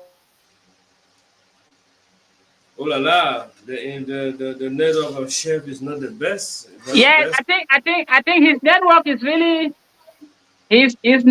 really giving him some tough time. Let's Is just his let's just refresh with some few comments while hoping he connects. This one says, okay, but I think tradition is best if we respect, but we must not forget that Jesus is the way, the truth, and the light. All right, that's her opinion. Thank God we have so. I will answer this. I will take on this comment. Proceed. All right. oh, Okay. We my have connection is not the best. My connection is not the best, but the yeah, message sure. must go. All The right, message, chef, you can continue. You can fire on, chef. yeah, We are all the ears. message, the message has to go out. Yeah, So sure. yeah, so we're talking religion, and I want to tell you everything religion is bad. Everything about it, being from the African perspective, the Western perspective, or whichever point you want to look at it is bad. So the man who created um, religion, Nimrod, is actually a descendant of Japheth. And Yeah. you see, currently they're fighting for Sudan. They know a lot about the spirituality, those pyramids that they don't talk about in Sudan, those pyramids in Egypt, and they know exactly the technology Nimrod got from aliens, like the fallen angels he was dealing with and worshiping to build those structures. And Nimrod is actually the man who started the construction of the Tower of Babel. The Tower of Babel, yeah, he wanted to ascend right up to heaven to compete with the Father. Yeah, like the same message, the same Yeah. message that has you are God, they tell you you are God, you are equal with God. The same message that started from the Garden of Eden. Eat this fruit, you'll be equal with God. The same message of equality with women, the same message, the same thing Nimrod wanted to ascend up there, and that's why the father sent confusion with their languages. Now, Abraham, our great grandfather, who went to the father's land, because Burkina Faso, you see, is actually a spiritual land too. Abraham lived with grandfather Shem and Noah, who taught him the ways of the father, the creator. So, leaving his father's house, back to he had to go to his father Terah. Terah was living with Terah at that time. Terah was a five-star general in Nimrod's army. So Abraham, upon arriving home, he realized his father had a lot of idols, and those came from Nimrod. Those idols were representations. They were all representations of fallen angels. So they had to carve them. They had to create images and sculptures of them to represent them and to worship them. Abraham, getting back to his father's house, he got angry. Um, it's because of things like this that the creator actually flooded the world. And now he's telling his father, you've gotten deep in this and you have idols. This is not what I learned from Noah and great grandfather Shem. Abraham got extremely angry, and now he had to use a machete, to destroy all these gods. He destroyed the smaller gods except for the bigger one. He left the bigger one standing. Then now he had food. He gave them food to eat. When his father got in and saw that Abraham had destroyed his gods, his idols, he got very angry and asked him why. Abraham had to tell him he didn't do it. It was actually the bigger God who got angry because he came to feed them, and the smaller gods were eating faster And the bigger God got angry and took the machete to destroy all of them. The father said, "How can you be saying such lies? Things that I carved with my hands. How do you suppose they will eat? How do you suppose they will handle the machete to destroy themselves?" Then Abraham asked him, "Why then do you deceive people with this?" To cut the long story short, Abraham, his father had to take him to Nimrod. He did the same confrontation, had the same confrontation with Nimrod, right up to the point where he was asked to be thrown into a burning furnace. We only know about Shadrach, Meshach, and Abednego in the Bible, who were thrown in the furnace. But Abraham had similar experience, and he got saved. He got saved, and the father called him out of his father's house, called him out of the barren land known today as Saharan Desert. Saharan, Saharan is coming from two names. That's Sarah, great grandmother Sarah, and Haran. Haran is Abraham's uncle who died in the furnace because he was also thrown in the fire, but he did not make it. Why Sarah? Why Abraham made it out, and together with his wife Sarah, they left the barren land, the Saharan desert, a combination of Sarah and Haran, Saharan desert, and they moved into the fertile land flowing with milk and honey that the father promised Abraham, which is sub-Saharan Africa, spanning from Senegambia in the west to Djibouti in the east and right down to South Africa. That happens to be the heart of the promised land. Proof Africa is the richest real estate on earth and is the only land flowing with milk and honey. The barren land in the Middle East, they call Israel, is covered by 50% Negev desert. No person, no faithful person will promise his friend a land flowing with milk and honey and will leave the richest real estate on earth to go and give a barren land to his friend. They created that. Yeah. So back to the point, without not much digressing from the point, which is Yeah, religion. yeah, yeah. Religion, religion, religion started in Africa, created by Nimrod, metamorphosed from one civilization to another, changing its name. And currently, we have God the Father, we have God the Son, and we have God the Holy Spirit. But whom the Father promised that will come from the loins of Abraham is not Jesus Christ, because he said he has to be a descendant, a seed of Abraham. He has to carry upon him the biological materials of Abraham, right? Mm-hmm. Which means he has to get a chromosome. He has to get a chromosome, a Y chromosome from Abraham. He has to get that, and that the father actually worked on that genealogy from Abraham, Isaac, Jacob, down to King David, Solomon, and then to Joseph. When it became the time for Joseph to do the job, that's exactly when the Europeans came in with their spooky Halloween kind of story. They brought a ghost.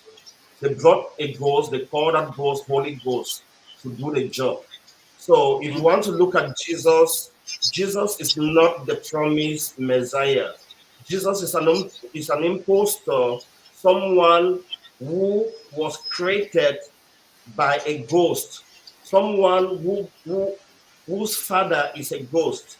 Um, Joseph had to do the job. If you read the book of Hebrew, he's saying he took not upon himself the nature of angels, but he took upon himself the biological materials of Abraham. He had to come with every weakness that we have. And Mm-hmm. from birth, the prophecy the angel gave, the definition of his name was mentioned. Um, for he shall save his people from their sins. Whosoever that has to be qualified to be a savior, the name from birth has to fulfill that. And the name Jesus, when you put it wherever you want to put it, whichever translating device you want to use, Jesus is not translatable to anything.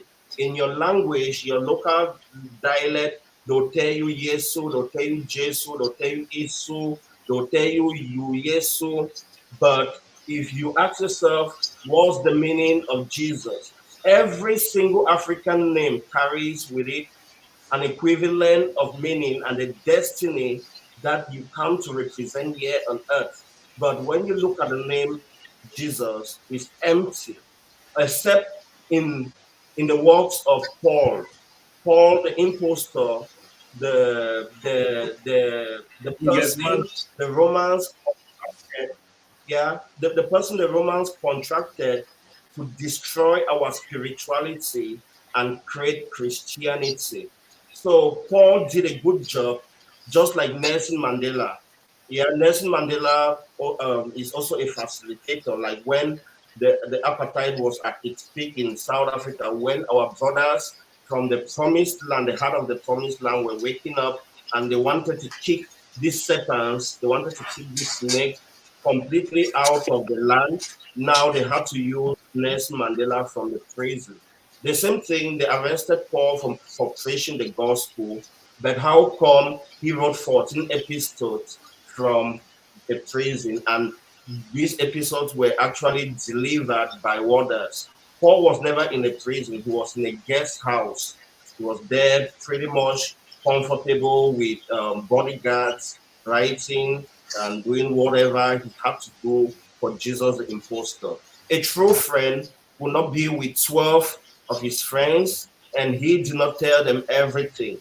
The works of the real Savior were complete, because at the end of the day, he said, Father, as you gave them to me, I have delivered your message, and everything is complete. Now but now with the impostor Jesus, the guy who is pretty much unfaithful, he had to go to a murderer, someone who has been following, who followed our ancestors. He killed them, he murdered them, because the one message the Savior had to pass is the same message I'm passing out tonight.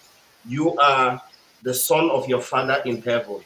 I and my Father are one, just like you. When whosoever does the will of the Father in heaven, same is his son. Like that. He was telling us we are the chosen people, and for that message, they had to murder him, because he did not come to die. He came to show the way. He came to show us, to point us to the Father and not to himself. That's why he said, I came in the name of the Father, but you are rejecting me. Another will come in his own name, him you will Mm. accept. And when Jesus came in his own name, Jesus is the one we accepted. Why initially I said Paul is the yes man who came with a template, the the the default template that pastors or men of God, that the GOs and all these other group of very evil scammers they use to continue the spiritual enslavement of the African person. Paul came first. The real savior, he said, call no one father, but Paul called Timothy his son. And whenever you want to ask these men of God why they go by papas, daddy GOs, and all those titles, they will quote Paul. Whenever you want to call someone taking that authority, replacing the father, because the real savior was here to show us, the lost people who got deceived by Nimrod and religion, that you don't need all these idols. You don't need to sacrifice your kids. You don't need to kill virgins. You don't need all of this. You just need to know who your father is. That was the message. Know your father, know your creator, and you know that is one family. For that message, he Yeah. got killed. And now we have this impostor who changed everything and switched, and everything into Christianity. So you, as a man of God, you just have to use the same template. You do everything in the name of Jesus. So long as Jesus is getting the glory, the white man is getting the glory, you are getting your 10%. And 10% started with Christopher Columbus.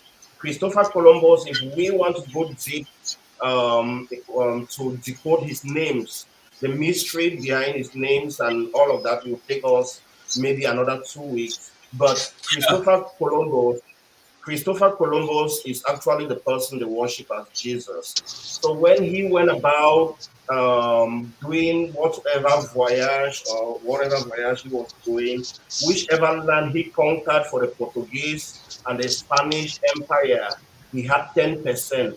He had 10%. Tithe, what they call tithe. Tithe means a tenth of anything. That's 10%. That's the meaning of tithe. So that's the same concept they have to bring into Christianity.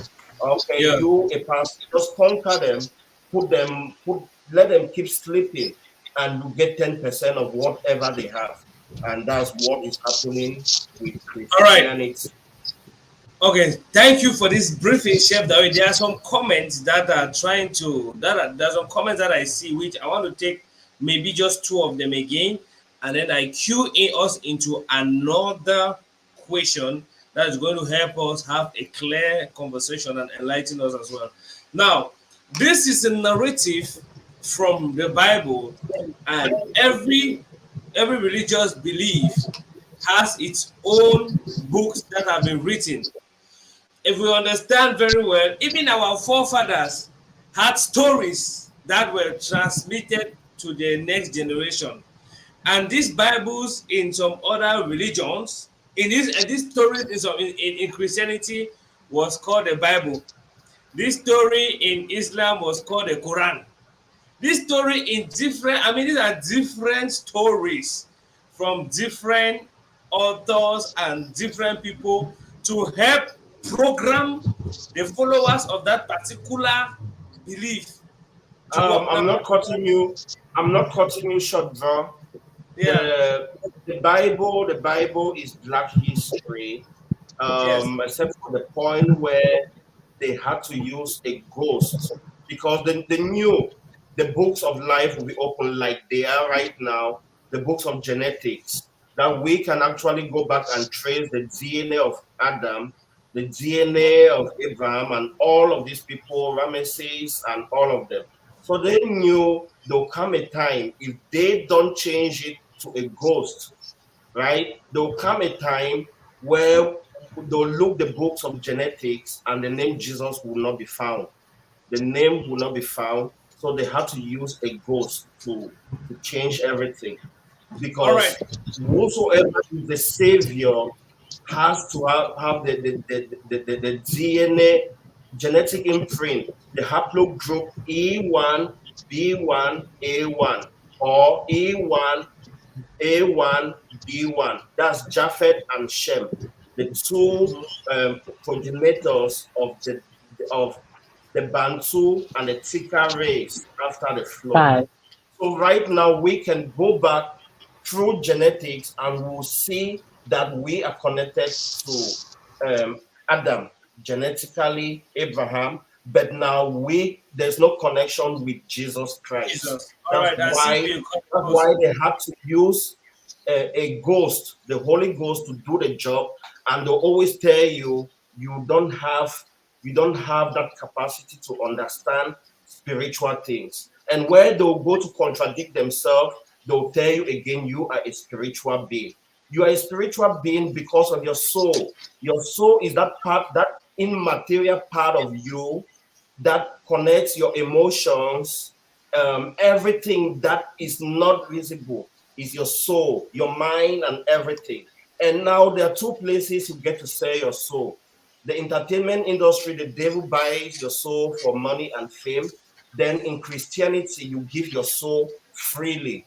You give your soul free of charge to Jesus Christ. Your soul is your free gift from the Father because it is written, I wish above all things that you prosper and even for your soul to prosper. He did not make you a bot, like a robot that you've been programmed to know. He gave you that free will, which is an integral part of your soul, for you to make sound and decisive decisions. And that's why he will never compare. He will never compare you to do anything. No. So wherever you have to surrender your mind, your spirituality, the immaterial part of you, your soul, wherever you have to sell it is evil. Is evil. That's why in the book of Ezekiel it is written that dry bones, we are the dry bones that are sleeping Yes. because we've lost the breath of life that he gave us freely, which is part of our soul. And that's what has been great in us again. That the words have been spoken, and now knowledge is flowing to and fro, and we are actually waking up. We are coming to that realization that the Bible is Black history that has actually been plagiarized, corrupted, and a lot of substance removed and other things added. Right? All right, this is deep. Good enough. We have Tabitha King. He has been back. He has been on the comment section, and I'm sure he has some things to throw to dish out to us today. Before we have him take the microphone, I want to make clearly here that there we have been so much victimized and conditioned to think in a particular way, in such a way that if you attempt to think out of the box, you appear seemingly is a confucianist or someone that is out to bring to do something that's not correct. Our will to think and our the free will to think and to reason and question things is a gift. And we are if we have brains functioning well, I think it's not just bad for us to go critically think about something and some things, analyze some belief systems that were presented to us for us to make a better decision. It is as a result of this ignorance that we are suffering a lot of things today, which could be prevented or which could be avoided. But because we choose to see things in a particular way, it makes us to stay in that box, which a lot of people have been. I am not in favor of any religious belief or any whatever. I am for the fact that you should use your brain, try to figure out what we are dishing out here as information, and try to understand logically with what you have also in mind. Now we have TK in the building. Hi, Tabitha King. How are you doing today? It appears your microphone is muted. Eh? All right, he's here. Yeah, I always mute my microphone. All right, you're welcome. I mean, I can hear you so clearly today. Yeah, sure. Today the All right, internet is good. quite good. I'm glad about that. Last week was really terrible. Oh, yeah. I can really hear you clearly. How are you doing today? No, I'm good. I'm good. It's a good day to be alive. All right. So glad to have you and you're welcome. Yeah, Tabitha, sure. Thank you. welcome, Thank you. welcome, Thank you. Tabitha King. Thank you, Chef Dawe. Thank you. Glad to have you Now, on board. Thank you, my brother. all right. I saw some Um, comments. quickly, I was about to. All right. Akum Enja, I just want to answer you. I'm Please, sure this is a comment. Chef, is this a comment? yes. No one is to go by what I say. This is not a church where they tell you and take to you. No, do your research. This is just like a spark.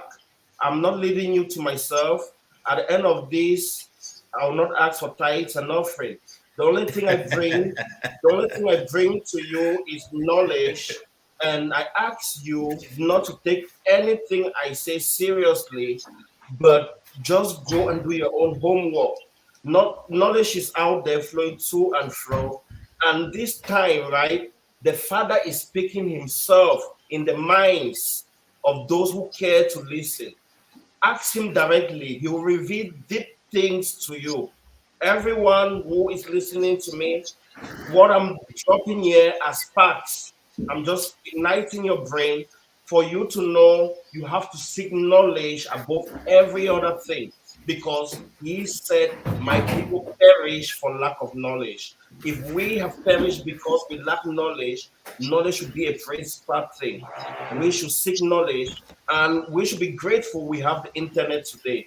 Gone are those days where information were being controlled by the publishing press and stuff like that.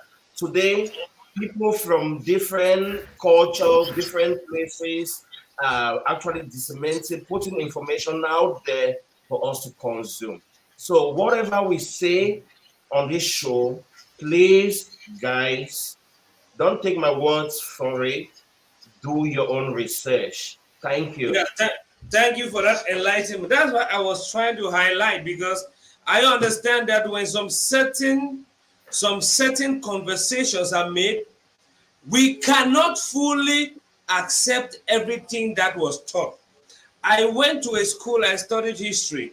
I grew up in a particular system, but growing up to be a logical being, I had to reason certain things that helped me to reason the way I reason. I had to do certain things that helped me reason. Now, if any panelist has any conversation or any point here, like Chef that already said it, you can do your research.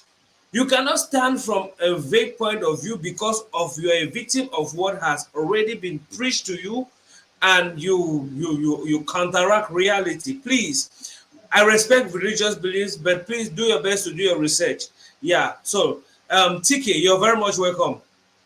Yeah, thank you very much. I just Okay. want to continue I just want to, before you get to the question, I just want to continue the light of this conversation to say that when it comes to religious things, it's very subjective. It's a very subjective thing, and everybody has to respect every person's point of view.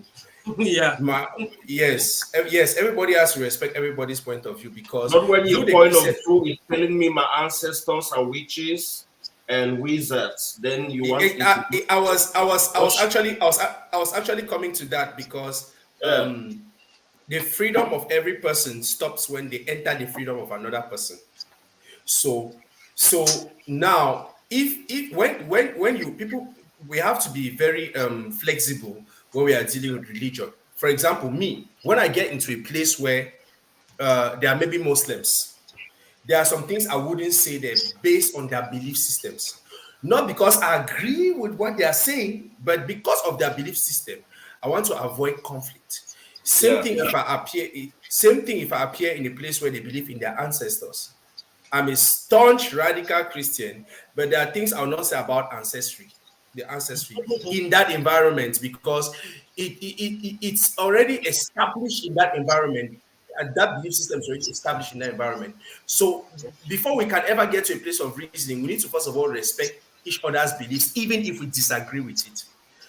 This now brings me now to the point that I want to place.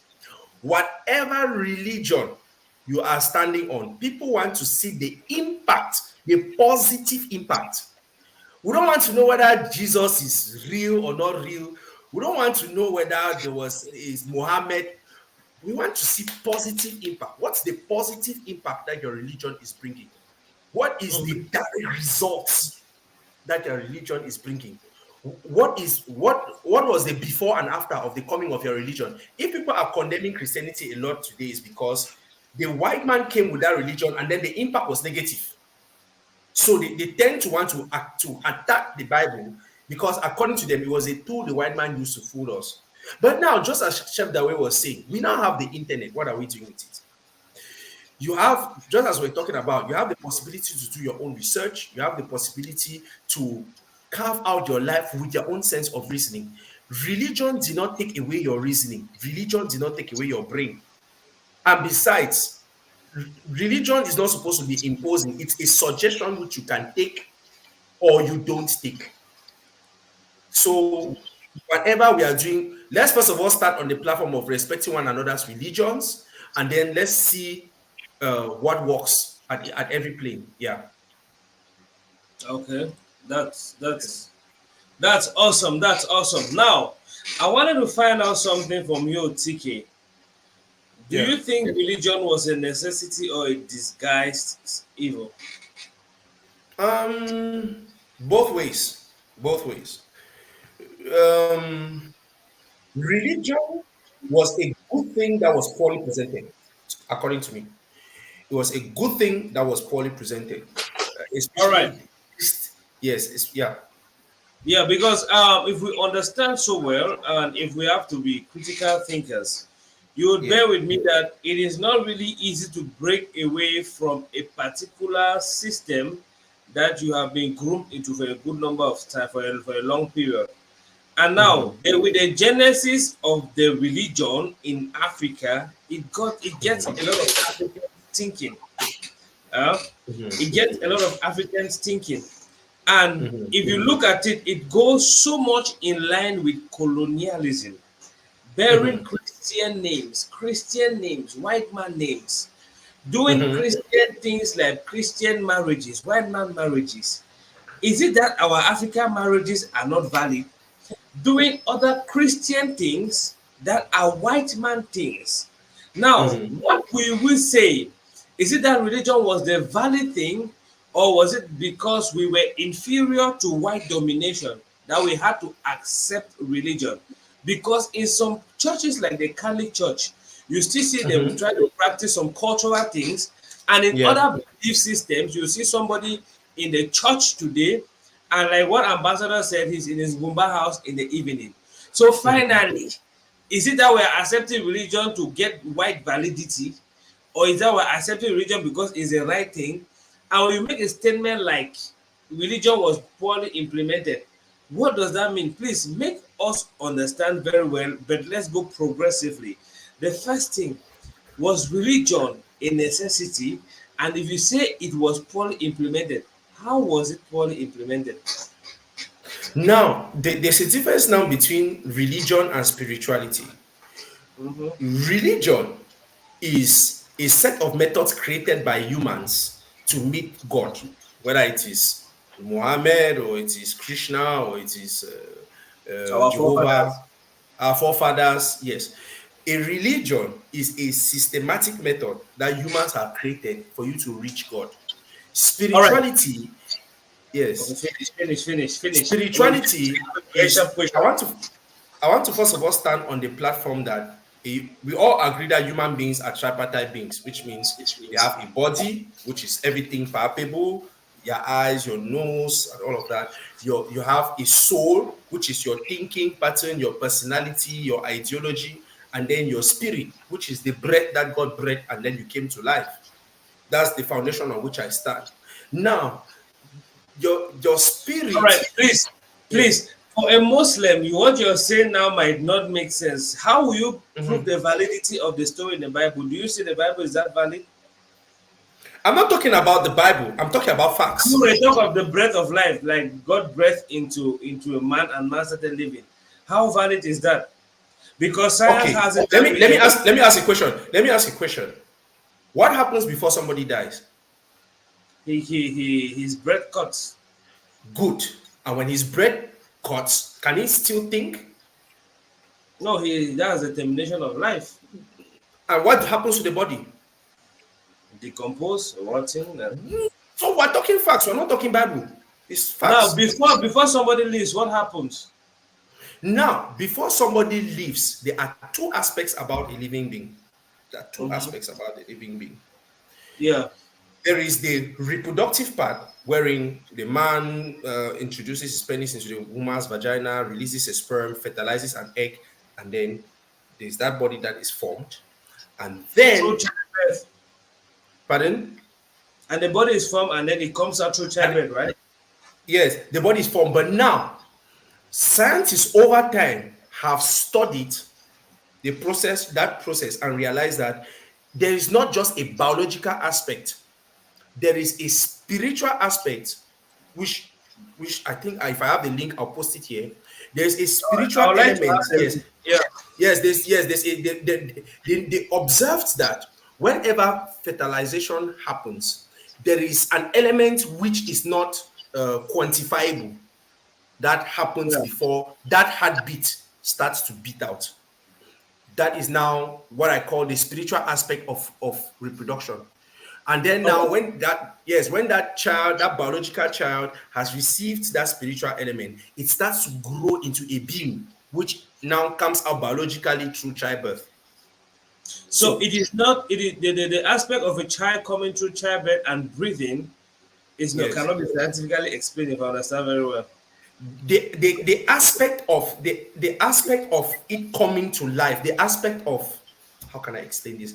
The aspect of it receiving life, Yeah.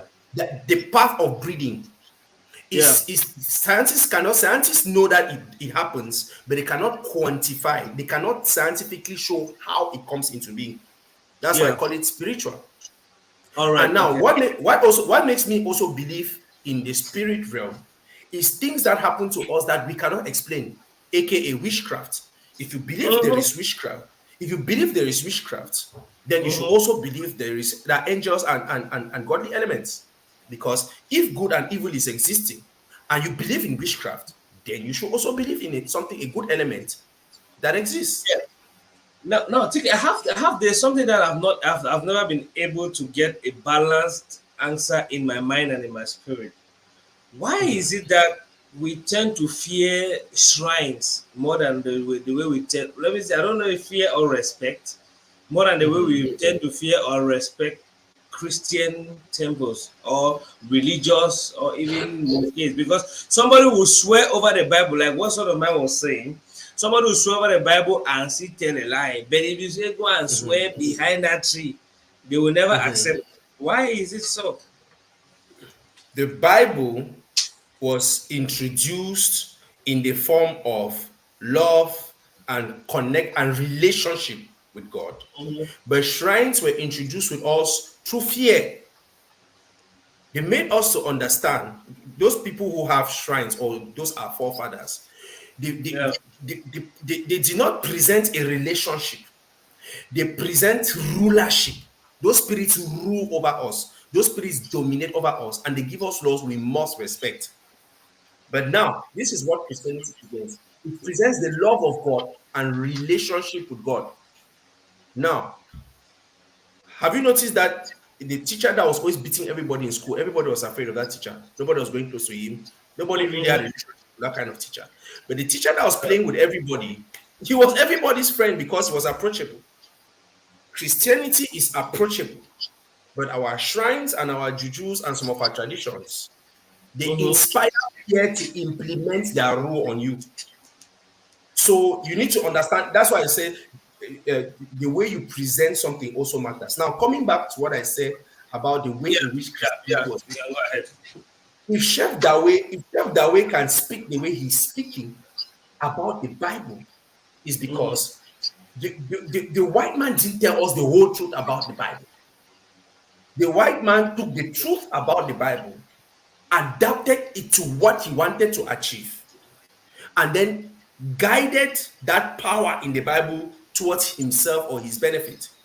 So now we have grown with that grudge, coming to the realization, we have grown with that grudge and that anger that the white man used the Bible to manipulate us and bring us where we are. But there is a question I keep asking: why are you people not moving on from that? The white man came, colonized you. Yes, he took your riches. Yes, he took and built his own country. He has already left and he has gone. You guys are still living in that era, and you are still complaining about what he did. Now you have internet. We should take into consideration the partnerships and the contracts and the different deals we have with people, because there is modern day, there's a post-colonial era, which seems like, it looks like, for example, I come to your house with my guns and with my GUN, and I point it to your head and say, you must do what I say and you must accept what I say. And by the time your children get up and be like, no, what you're doing is not good, and I put my gun back inside and I say, okay, I'm going to leave your house, but you're going to be answerable to me, so that I will be actually governing you from a distance. These contracts, these ties, these treaties we have with these people still influences us today. No doubt. So we cannot really say we are totally cut off. It sounds to me like an indirect real rulership, so that it should not look too much of a biased contract. Now it looks like this. I want to say something first. I want to say something first. Land. I have a conception, right? Yes. If we are 10 of us and 3 people succeed, I don't give a shit about the 7 people. I focus on the 3 to succeed. Now, the African countries who have succeeded to bypass what you said, which magic did they use? Like, how many heads did they have?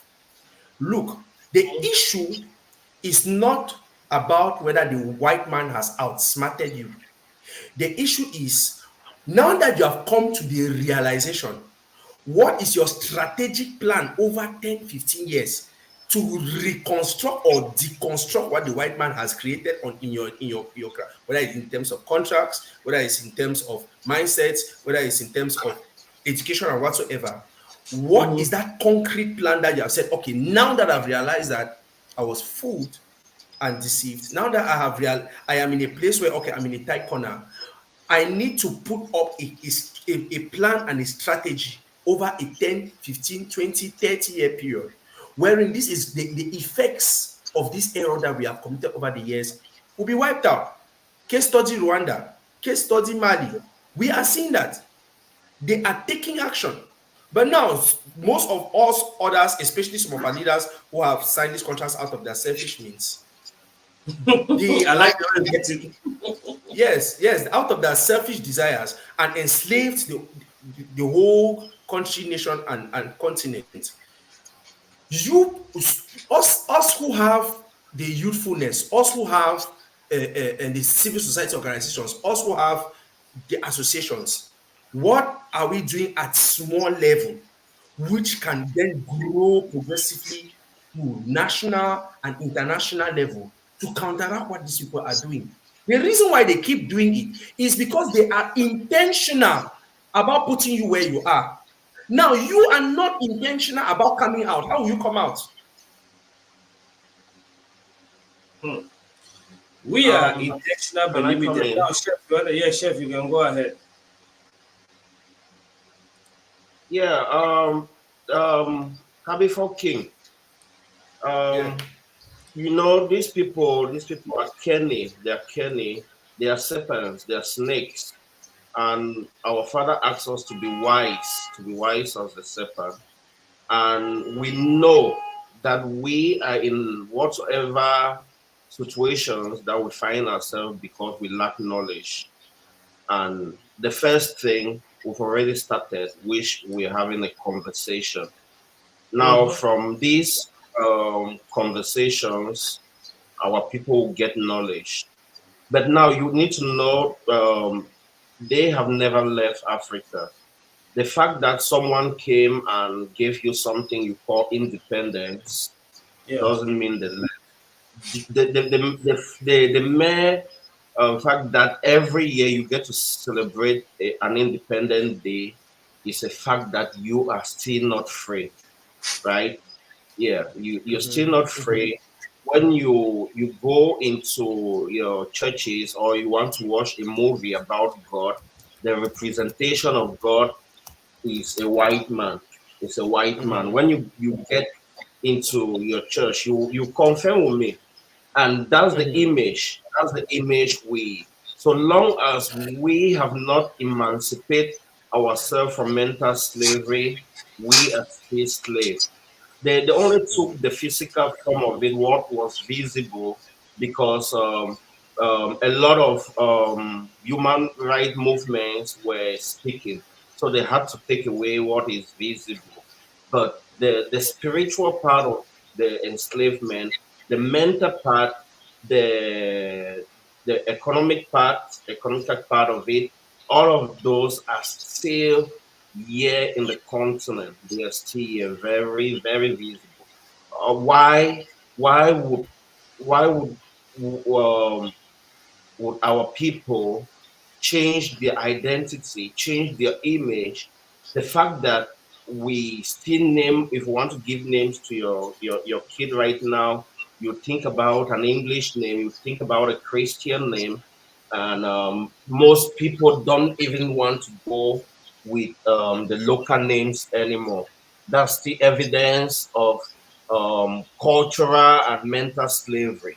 So when we want to address these things, we need to know where we stand at the moment. We need to know where we stand at the moment, and the steps that are being taken. A lot is already being done, right? Myself, I was a Christian.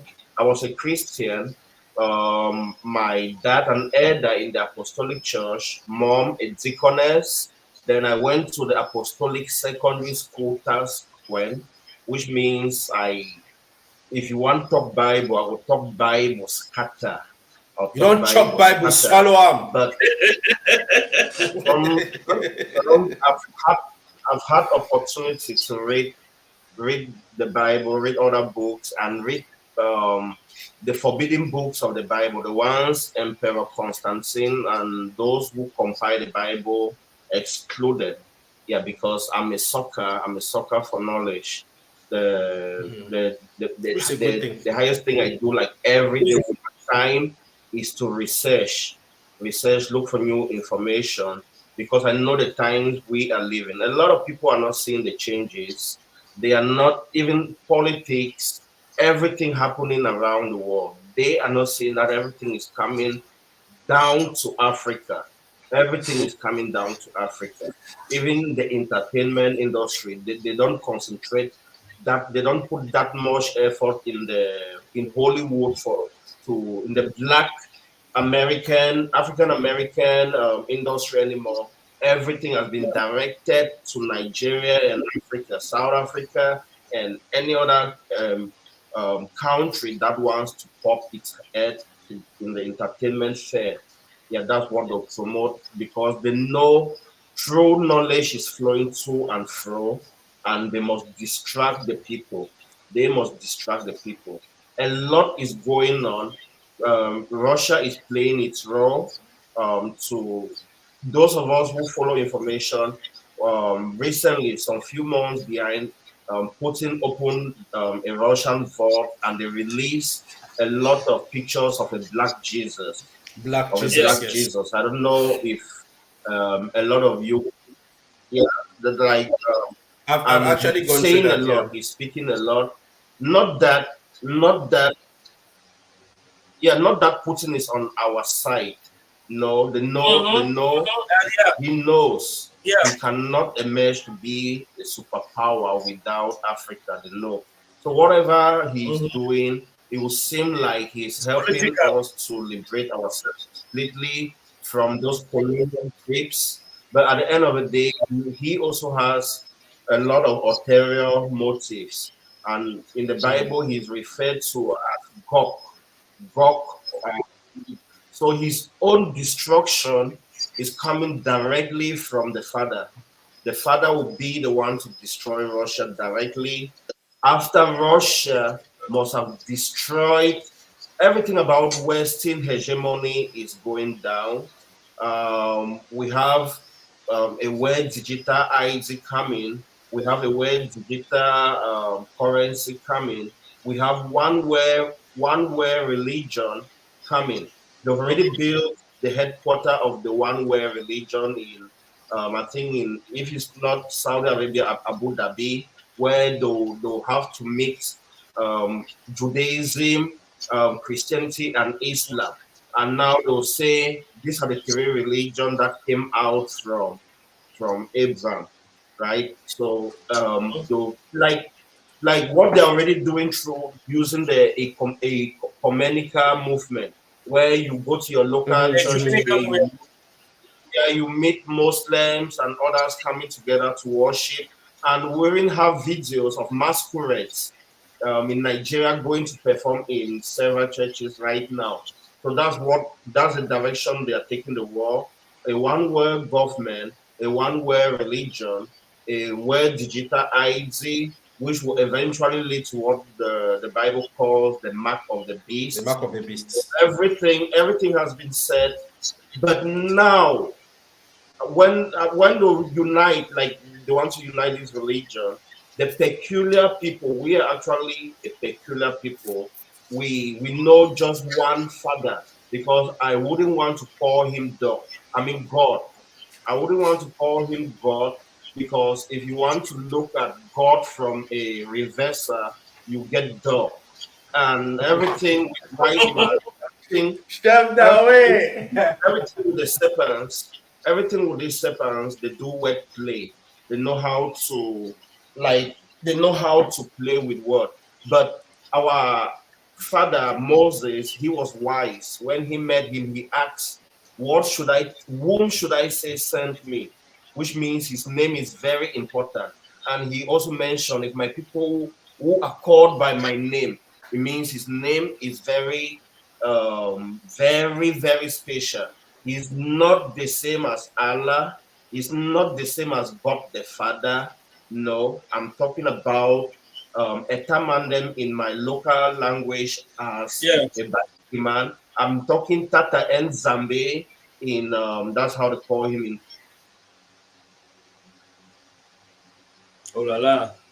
Network, the network is messing. Congo, Tata Amzabe in Congo, Continue. Yeah, the network. That should be the network. Yeah, it's network. Yes. Coming in. I enjoy your comments. Just that we can't take all of your comments because some of them are actually quite long. And those of you who are coming, do your best to share. Keep sharing. Keep sharing. Keep sharing. Because we are running up already. And the under part of the pot is the sweetest part. So we are dishing out some really beautiful facts that are actually benefiting me as well as a person. Big shout out to everybody who has done the sharing, and big shout out to those who are coming in. Now, TK, let's get back to our conversation, because sometimes it is very difficult to have this kind of conversation because we get too emotional. You see, imagine growing up seeing this bottle. I think Chef Dawe is back. Chef, can you hear me? That All right, network will be. Chef, you can go ahead. I can hear you. Let me try. Yeah, you can write on. You can Yeah, write on. so you need to know the name of your father.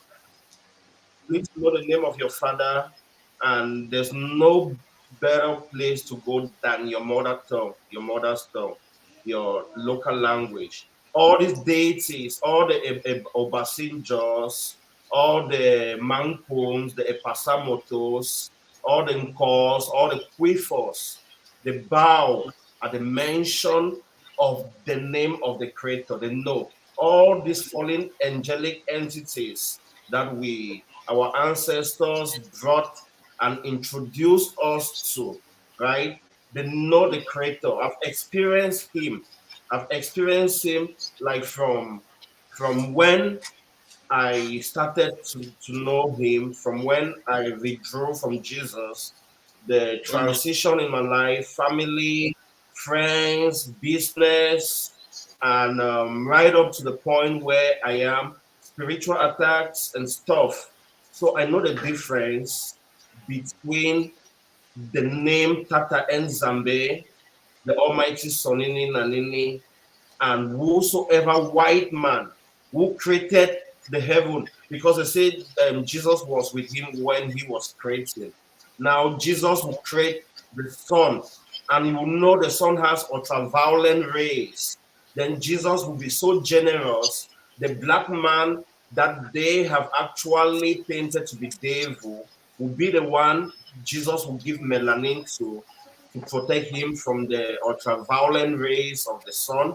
Then he himself and those who look like him, he was so generous. Melanin was out of stock that he could not afford to pay just a little for them, right? Any God who cannot stand and look at the sun without the sun dealing with him harshly is not a God, it's a fallen angel. Any God that the sun does not attest to your being here on earth is an alien. And the only proof that we have that you cannot argue with anyone, plants, they have chlorophyll. That's their own solar panel and communication tool that they use to trap every energy from the sun through the process of photosynthesis, and they convert that into chemical energy that we eat.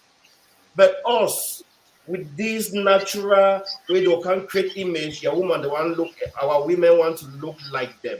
They They want to bleach, destroy everything about this black gold, your direct solar panel, your source of everything with the creator. He's angry. He's angry.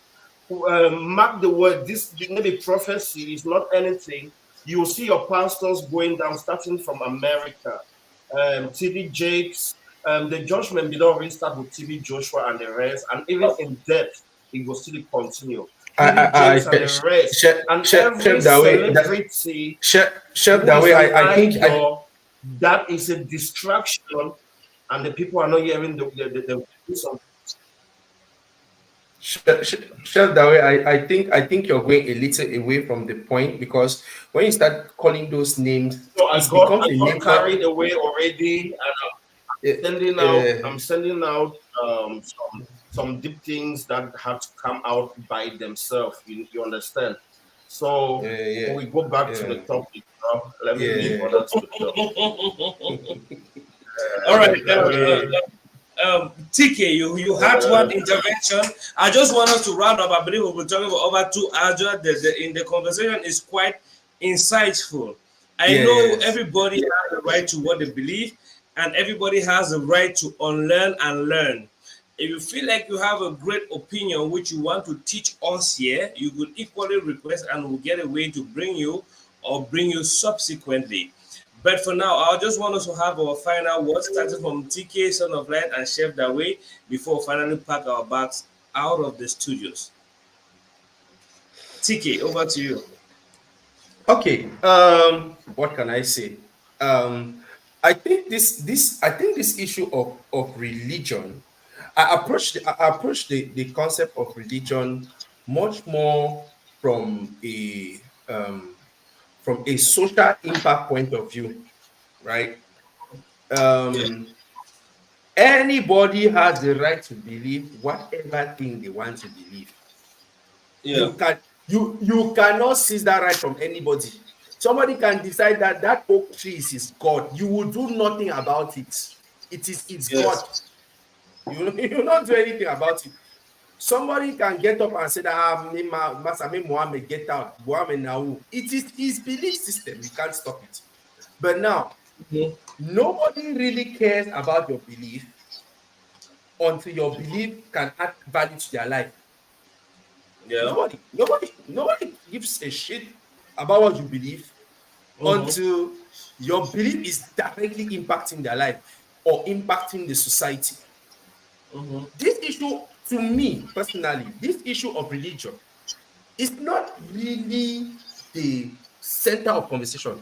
The center of conversation is how can we use our head as human beings and solve our problems by ourselves, forgetting whatever has happened, forgetting the current state. The current state, we have already learned, we have already understood that, okay, the white man did this has the impact, this is what is happening. Yes. How can we sit down, forgetting that we are Muslims, forgetting that we are Christians, forgetting that we are Baha'i, forgetting that we are even Satanists? How can we keep that aside? Mr. Tabifo, I think, let me jump in a little bit. I was following all what you were saying. I was following the discourse. I was listening to Chef Daway. I was listening to everything. I like the direction you are going. The point is, you cannot move a particular people from where they are to the next level if they are not aware of what is happening. What I'm trying to say is, we have to be taught. We have to get the story in total. We have to understand that this is what is happening, because you are saying that, how do we move from here? How do we use our head? How do we use our deeds? How? It is true. The point is, we cannot go in isolation. We need this teaching. What we are doing is we are exchanging views. If I have my child, if I have my children, I will teach them this is what is real, this is belief. But at the end of the day, nobody cares about your belief if your belief cannot transition you from where you are to where you're supposed to be, or what you enjoy, where you enjoy to be. Because, for example, if I tell you, for example, when you read those who propagate Christianity, they'll say, those that know their God, they shall do exploits. I want to say that Africans maybe they have never known their God. Because if you look other cultures, if you look the Europeans, they know their God. They are doing exploits. If you look at the Indians, they know their God. They are doing exploits.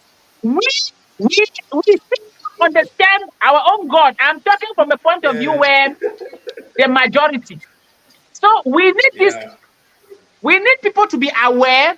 We need to put them in a new belief system, which means in a new environment, a new form of thinking. And then from there, you will see that everybody will do the right thing.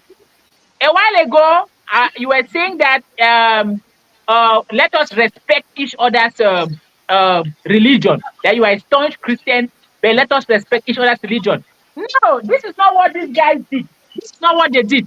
They are telling me, understand? Me, I deal with my grandpapa them. I deal with my ancestor 247. I need a joke. I deal with my parents 247. As a matter of fact, I am here because they were there.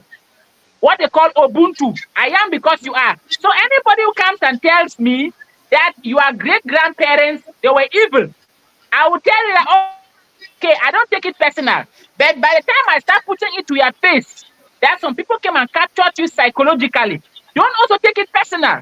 Like a while ago, I heard Chef Dawa was saying that, don't take it personal. This is not a platform for emotion. We are not here to come and massage emotions. No. If you think that what we are saying is wrong, go and do your research. If you think what we are doing is correct, if you want to call some people antichrist, go and do your research. Go to India. Go and see what they're doing there. Travel. Go to places. Take your eyes and see. And then now start deep analysis. Start thinking deep. Because at the end of the day, if you are bringing a certain system and you want me to delete reasoning, it means you want to kill me. You want to kill me. You cannot tell us that we should live on belief. It's manipulation. Yes. Yeah, you don't tell me that. You don't tell me that you want us to live only on belief. No, we cannot live only on belief. So if you don't believe in what I'm telling you, to get angry. A while ago, somebody was saying that Jesus Christ is the way, the truth, and the life. In the comment section, my question is: in this world now that you don't have food, in this world now that you don't have light, in this world now that we want to have, we are exchanging views. Network is disturbing. In this world now that we need to live as one, you are coming to tell me that Jesus Christ is the way and the truth and the life. How is that so important if we cannot put our heads together to solve this particular problem of too much of accidents, bad governance, the way people are manipulating others?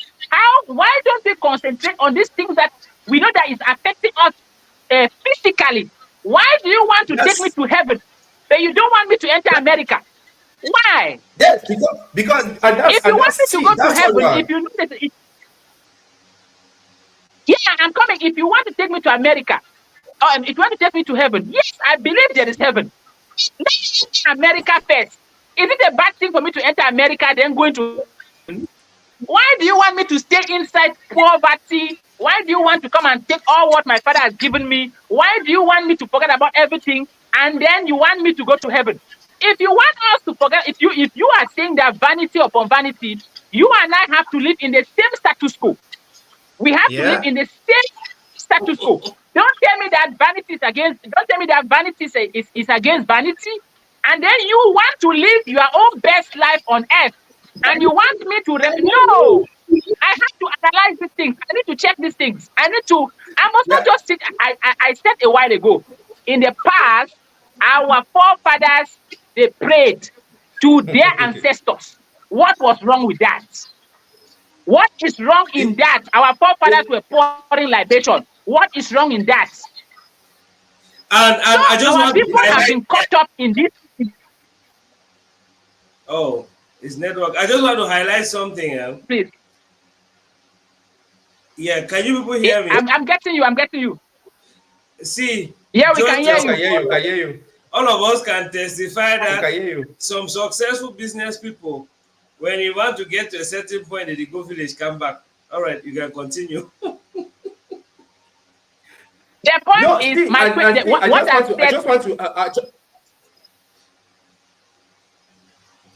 No, I didn't get that. I just wanted to buttress what you are.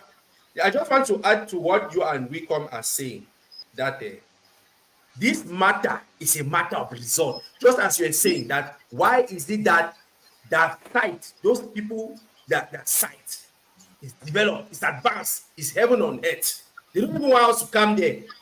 And then when we want to sit and reason and make our own like their own, they want to come and interfere. It means that they, as humans, are hypocrites. We have to sit down and say, okay, what works for us? We blacks, what works for us? The reality of Africa is not the reality of US, is not the reality of Europe. Don't come and impose me Europe in Africa or impose me American systems here. What I'm trying to make us to understand is that religion is never useful as long as we are in misery, as long as we are not advancing, as long as it's not working. Religion will be useless. We have to put it aside. And just as you said, I like what you said, that it seems as if the black man don't know their God. Because if you know your God, you must have impact. It is direct result. You must know. Yes, because Okay, the proof okay. that you know the proof. Let me just finish. Tabi for 1 minute. I'm not cutting you short. Somebody said, "Son of light," saying Jesus Christ is the way, the truth, and the light, doesn't stop us from thinking about how to solve the physical problems we have. Just like praying to our ancestors doesn't solve those problems. So, what point?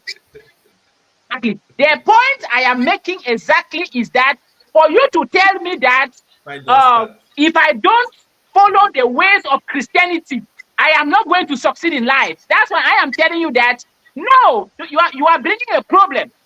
Imagine you going to China and telling Chinese that their way of worship is very wrong, and if your own is very correct. What are you saying by that? What I am saying is we have to understand that these are all cultures. These are all cultures that were introduced. We have to check the cultures and the way they have been presented and see how we can check the excesses to know how we are going to make it in such a way it is not going to be used to brainwash a particular people. I am not repeating. Listen, the day you come and attack my ancestors, that my ancestors are evil, that day I will tell you that your own culture that was introduced to you is also evil. So why is it paining you when I say that? Well, why do you want to force it on me that I must accept this particular thing? Why? I'm asking you now, Elali Leyu, why do you think that you have to force this on me and I must accept it by all possible means? Why don't you treat it as why do you take it so personal? Answer the question, the question. Because it looks like, let me tell you something. There's something called the principle of tenacity. Whenever you touch the truth to a certain extent, you understand, it causes conflicting ideas, which is called cognitive dissonance. You start thinking, maybe this thing is wrong, maybe this thing is right. That is not my concern. My concern is we should understand that we are in different cultures. If you are bringing a particular culture to me, don't come and say my own culture is evil. Instead, come and introduce me the culture. Let me take from your culture what is good to my own culture, and then you take from my own culture.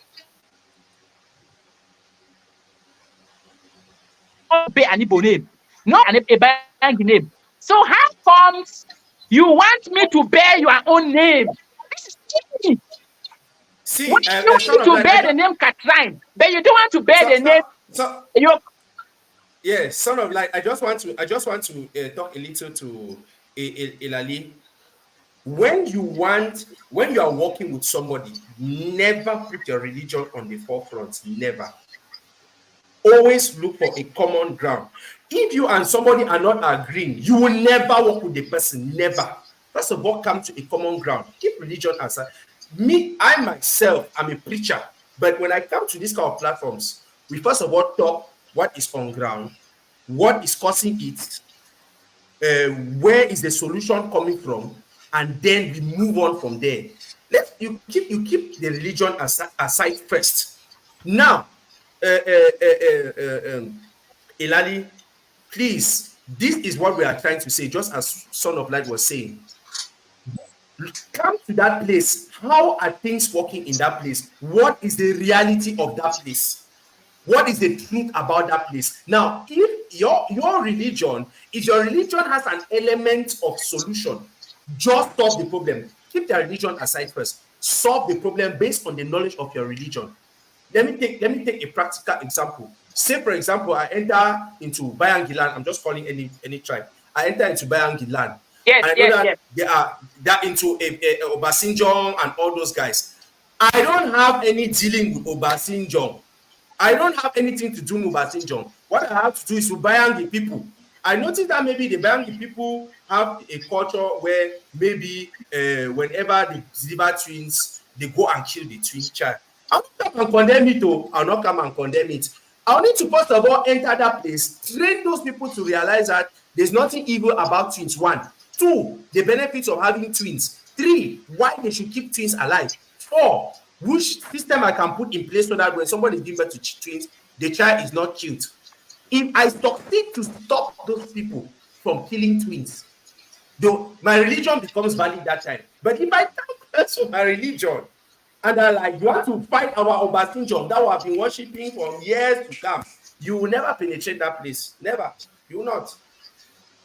Yeah, that was very insightful. Let me just react to one comment while waiting for Son of Light to come along. Let me just take this comment. There's this comment that says Christianity is not imposed. So what's the point exactly? And they say, has anyone forced Christianity? Yes, Akum Angel, they forced Christianity. People were beaten to accept Christianity. We are just a victim of the education they gave us from a very tender age, including you. You are taught that Christianity is a good thing. So don't feel like Christianity is too correct because the Muslim is looking at you as though you are wrong. The Hindu people are looking at you as you are looking at Islam as though Islam is the wrong thing. Chinese is looking at you as though your head is not okay. So standing from different angles, you might not say Christianity is tangible. First and foremost, they torture people. The implementation of Christianity came with torture. At the point of this thing on people's heads, do your research, please. It came with torture like this. You were forced to accept it. Deny this one. They use tricks. They use manipulation. They use force. They use torture to implement it so that they can get away with the things which they do easily. I will not refuse the fact that Christianity have helped people not to be too wayward in the society to the extent of getting drunk, to the extent of living. Akum Angel, you read about. Let's go to. Can you hear me, guys? Yeah, you can ride on, Chef, that way. Yeah, you can. Yeah, you can go ahead, sir. Yeah, Chef, Akum Angel, you need to read about the dark history of the church. Yeah, the atrocities they committed, the people they murdered, and how they forced Christianity on us. When the Europeans came, right? If they conquer a king, we used to look at our kings or chiefs to be like gods. So once they are conquered, they will threaten them. You want your ancestral seat? Do you want to continue sitting on your stool, or should we put someone else? And they give them conditions.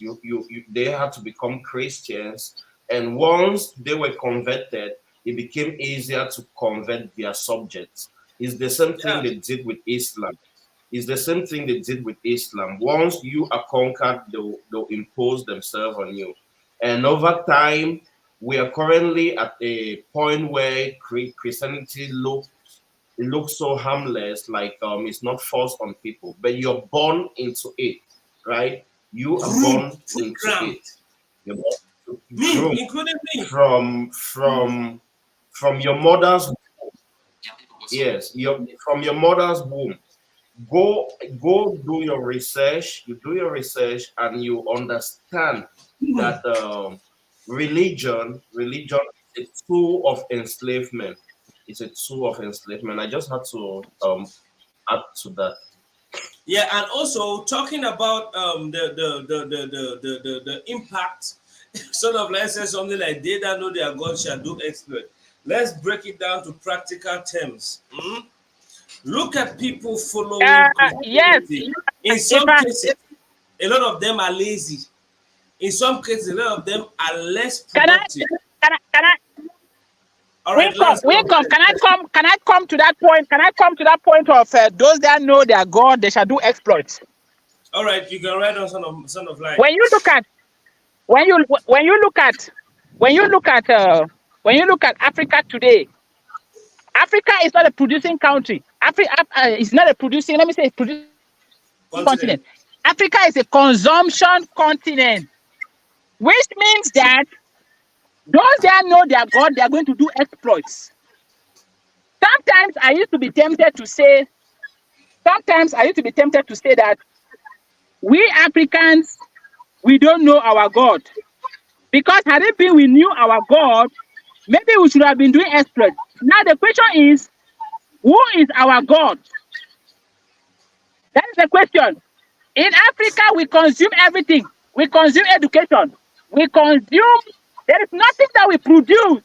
Even rice, our government, even the normal job rice, our government does not want to put effort to see that we consume what we are producing. No, because somebody is engineering us at the back of everything that no, you have to make sure that you consume what we are giving you.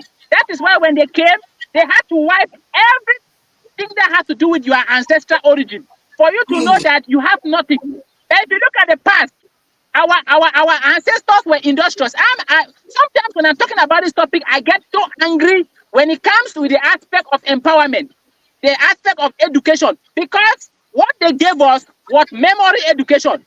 They did not give us functional education that can make us to solve our problems. They gave us memory education. And if we don't understand it now that we are in this age, we are going to pass that same particular education to our children. And that is how the cycle continues. But now that we are talking about it, we know our God. Those who understand the meaning of knowing their God, they'll be able to indoctrinate that. Okay, for example, let me digress a little bit. They have succeeded in making us to understand that those who go to technical education, they are people that don't have sense. They don't get sense. They don't get where they go grammar school. Where they go grammar school. I remember I was caught up in this kind of nonsense. Back then, we know that all of our classmates that did not go to grammar school, they not get how they call them. They not get sense. Now we will go grammar school, now we will get sense. But technically speaking, normal education was supposed to make you to be able to solve your problems. Are you getting me? 5 on 5, you can write on. Yes, normal education was supposed to make us to be able to solve our problems, not to be able to remember. Because nowadays, you tell somebody is a doctor, somebody is whatsoever, the person cannot produce what he has been taught. What kind of education is that? What is the meaning of education? Education means to bring out, to bring forth. It means you go deep and you bring it out. But that is not what these guys taught us. We are in an education system where they teach us how to remember. So sometimes when you're talking about this topic, some people don't understand. And these institutions, religion, democracy, all these things, they work hand in glove. If you look at it from a technical point of view, this was not the position of our ancestors. We are suffering. So so when you come to this kind of topic and then you are explaining, somebody will say that somebody will begin to bring things that don't really matter. No. For emotions, we are trying to exchange views to teach ourselves to see how we can live from our old thinking to the new thinking. That is what I am talking about. The education is zero. We don't have functional knowledge. The system of government is zero. It fortifies and promotes the rights of the evil man. And then the culture, which is not, which everything boils down to culture, has been terrorized.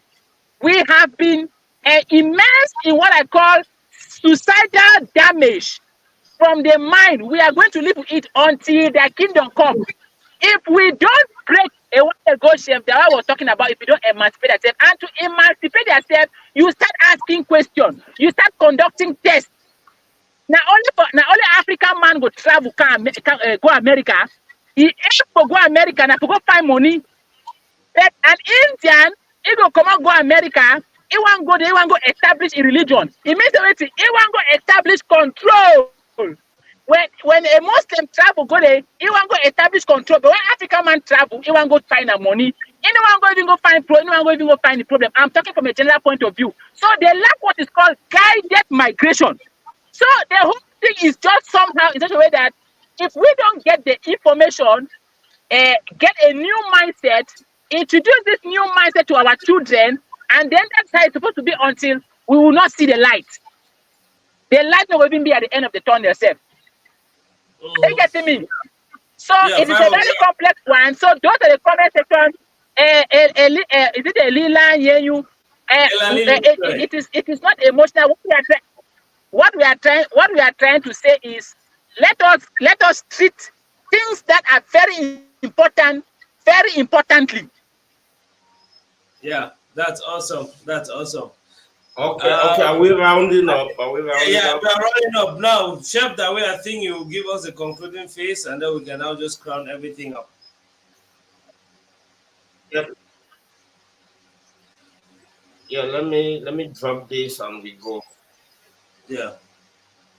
Okay, I have this bottle. What we have in it, this is, you can see the foams. You can see the foams right here. What we have in it is okra and limes. So what is this product? This product is actually beer. This is beer. Beer made with very simple kitchen items, right? So what I'm saying, where I'm driving with, we don't have any problem as Africans. The only problem we have is a void of knowledge. It's a void of knowledge, and it's the same thing the Father is saying. My people perish for lack of knowledge. Knowledge should be everything you are seeking. What the system, the metrics that they created for you, you strive to be rich, but you are already rich. In that system that they created for you, you have to pray and you have to keep disturbing God. Whereas the life and nature that He created, you already have everything. You don't give glory to God.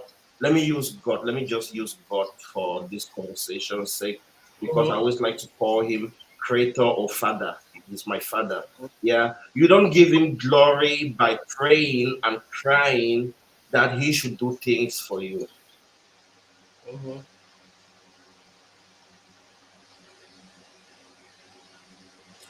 The network is not really the best. Yeah, by using the things that He has already given you to make a life for yourself and to better off the life of those around you. Now, based on my current reality and the wisdom that I tap directly from my Father, right? I'm setting up a very mini something, a mini garden that I'll be able to make 2 million CFA every month from it. From very little things. It's all knowledge. We have everything we need. But now you are so glued to the matrix, you have to go to school to study and be taught what they want you to learn, not what you're supposed to learn. Like my brother was saying, with the educational system, you get to work on your memory, how much you can memorize, and the person who crams a lot comes to the exam room at the end of the day, they emerge like the first of the class. That's not actually anything to prove. Just 10% of what you have. of what you have in you. You're actually a machine. You're actually a super machine. Imagine all of these things that the Father has put in you. You end up as an accountant. You just sit somewhere in an office and they ask you who you are. You say, I am an accountant. Like you just define yourself in those few words, very few words. Whatever you do, you have as profession is a means to an end, right? But if you get knowledge and you know how to come out from the matrix, you look around you everywhere, you'll be seeing abundance. You have no reason to be disturbing God, praying every day, Father, bless me. You've already been blessed from creation. He put everything in you, and every other thing that you need is in nature. And you will not believe that the same, like, that's beer is popping. You got the sound right. Yeah, even if I want to make champagne, I make champagne, I make whatever from few natural things. I took the route of a chef to show you you can be, you're super multi-talented. You can be everywhere. I can be a blogger. I can, like, none of these things define me because I don't get to be defined by a profession. When I see some people write online, oh, you know that, no, you don't know even 1% about me. You know what you see. And that's exactly each and every one of you watching me right now. That's exactly what you are. You have been, a lot has been put in you. Imagine a computer. You will tell a computer is meant to just type. You're just supposed to go there and type. No, a computer does a whole lot of different things. You can use a computer to achieve a lot. And you are more than a computer because from human brain, computers and things like that were created. You have all those potentials in you. Now, where you have to stop the blame game is to look at the leaders. That's where they want you to be. They want you to be in that position where you'll be looking at Paul Biya. Who is Paul Biya? He controls the instituted government, the natural resources, but the human resource in you is far more greater than every gold, silver, or whatever you want to look here buried on earth. So what you should be doing right now, get knowledge, and bring out the human resource in you. Look them and bring them out and follow programs like this more than you follow celebrities who are showing you buttocks, they are showing you boobs and things that do not make sense. This is the time for you to get knowledge and get real knowledge. Real knowledge can only come from the Father, not even what I'm saying right now. Ask him, tell him, Father, activate my mind directly. You created me, show me things. And once you call on him in your native language, it will start. It's immediate. It's immediate. You start saying things. You go to media, videos will be popping up from different angles, and you get to know everything about you. Get to know yourself and stop blaming people. On a personal note, no blame games. Generally, because it's about the people. We perish. We have to know who is responsible and how to kick them out. And now we know the snakes. We know the snakes. Now we know how we can live. We have to live. The spirit of Ubuntu. Ubuntu was the, if I want to use the word religion, Ubuntu, my brother used, is the only religion we knew. You are, the meaning of Ubuntu, you are because I am because you are. You can never be there without me, and I can never exist without you. That was the true philosophy of the African spirituality. We had nothing like competition. We were cooperators, but through the educational system, we became competitors. You have to compete to memorize the highest, and you go and pass the exam to be the first. Even in the industry, ego and stuff have been set in because we want to be the first to do it, the first ever to do it, and stuff like that. And at the end of the day, you fall pitfalls. You go, they boss you for Botox, and all useless things that are happening in the entertainment industry. Chef Daway is a voice. It's a voice, and there's nothing that can stop me from speaking. And I've offered myself to the Father as a vessel, and the only thing you get knowledge. But do your own research. Thank you, people. All right. It's time for Africa time. Have a good time. Thanks for your patience. And we appreciate each and every one of you who stayed with us right up to this moment. We love you. We share experiences to grow, and we want to, the spirit of Ubuntu is here now. I see you as my brother, I see you as my sister. And when I look at you, you must reflect my God because He created you in His image and likeness. If I look at you and I don't see Him, I don't see myself in you or in the God that I have to worship, it's not a God for me. Okay, we'll talk That is more awesome. about Wow. getting to know our Father and Creator in subsequent episodes. For Episode. now, it's been a good one. It's your boy Chef Daway. I'm still looking for my All right. wife's. My Your multiple wives. All right, guys, it was a wonderful time being with you all. Big shout out to everybody who have been persistent up to now. Elalile Nyo Asiu, Bika Nyo Emi, Akumenjel, everybody, please. This is a conversation where everybody has the right to their opinion. So never take certain things personal. It's actually a challenge for you to take back home and do your research on everything that was said here. You should actually do your research. The things you don't understand, it is an opportunity for you to unlearn and learn new things. The things which you think needs to be corrected, you can actually do your research and have your thinking. You take your time to do your critical thinking. See you guys again next Sunday, and within a week we are going to be defining a weekly task for you guys, and it's definitely going to be an interesting one. Those of you who are I just want to pass this communique from Elaniel Inspired Services. Those of you, there's a postpartum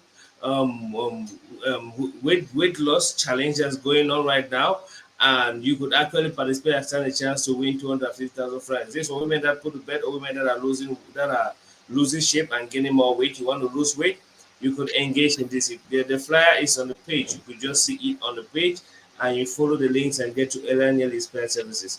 So for now, au revoir, and see you again subsequently. Have a wonderful night, people. bye bye peeps. Yeah.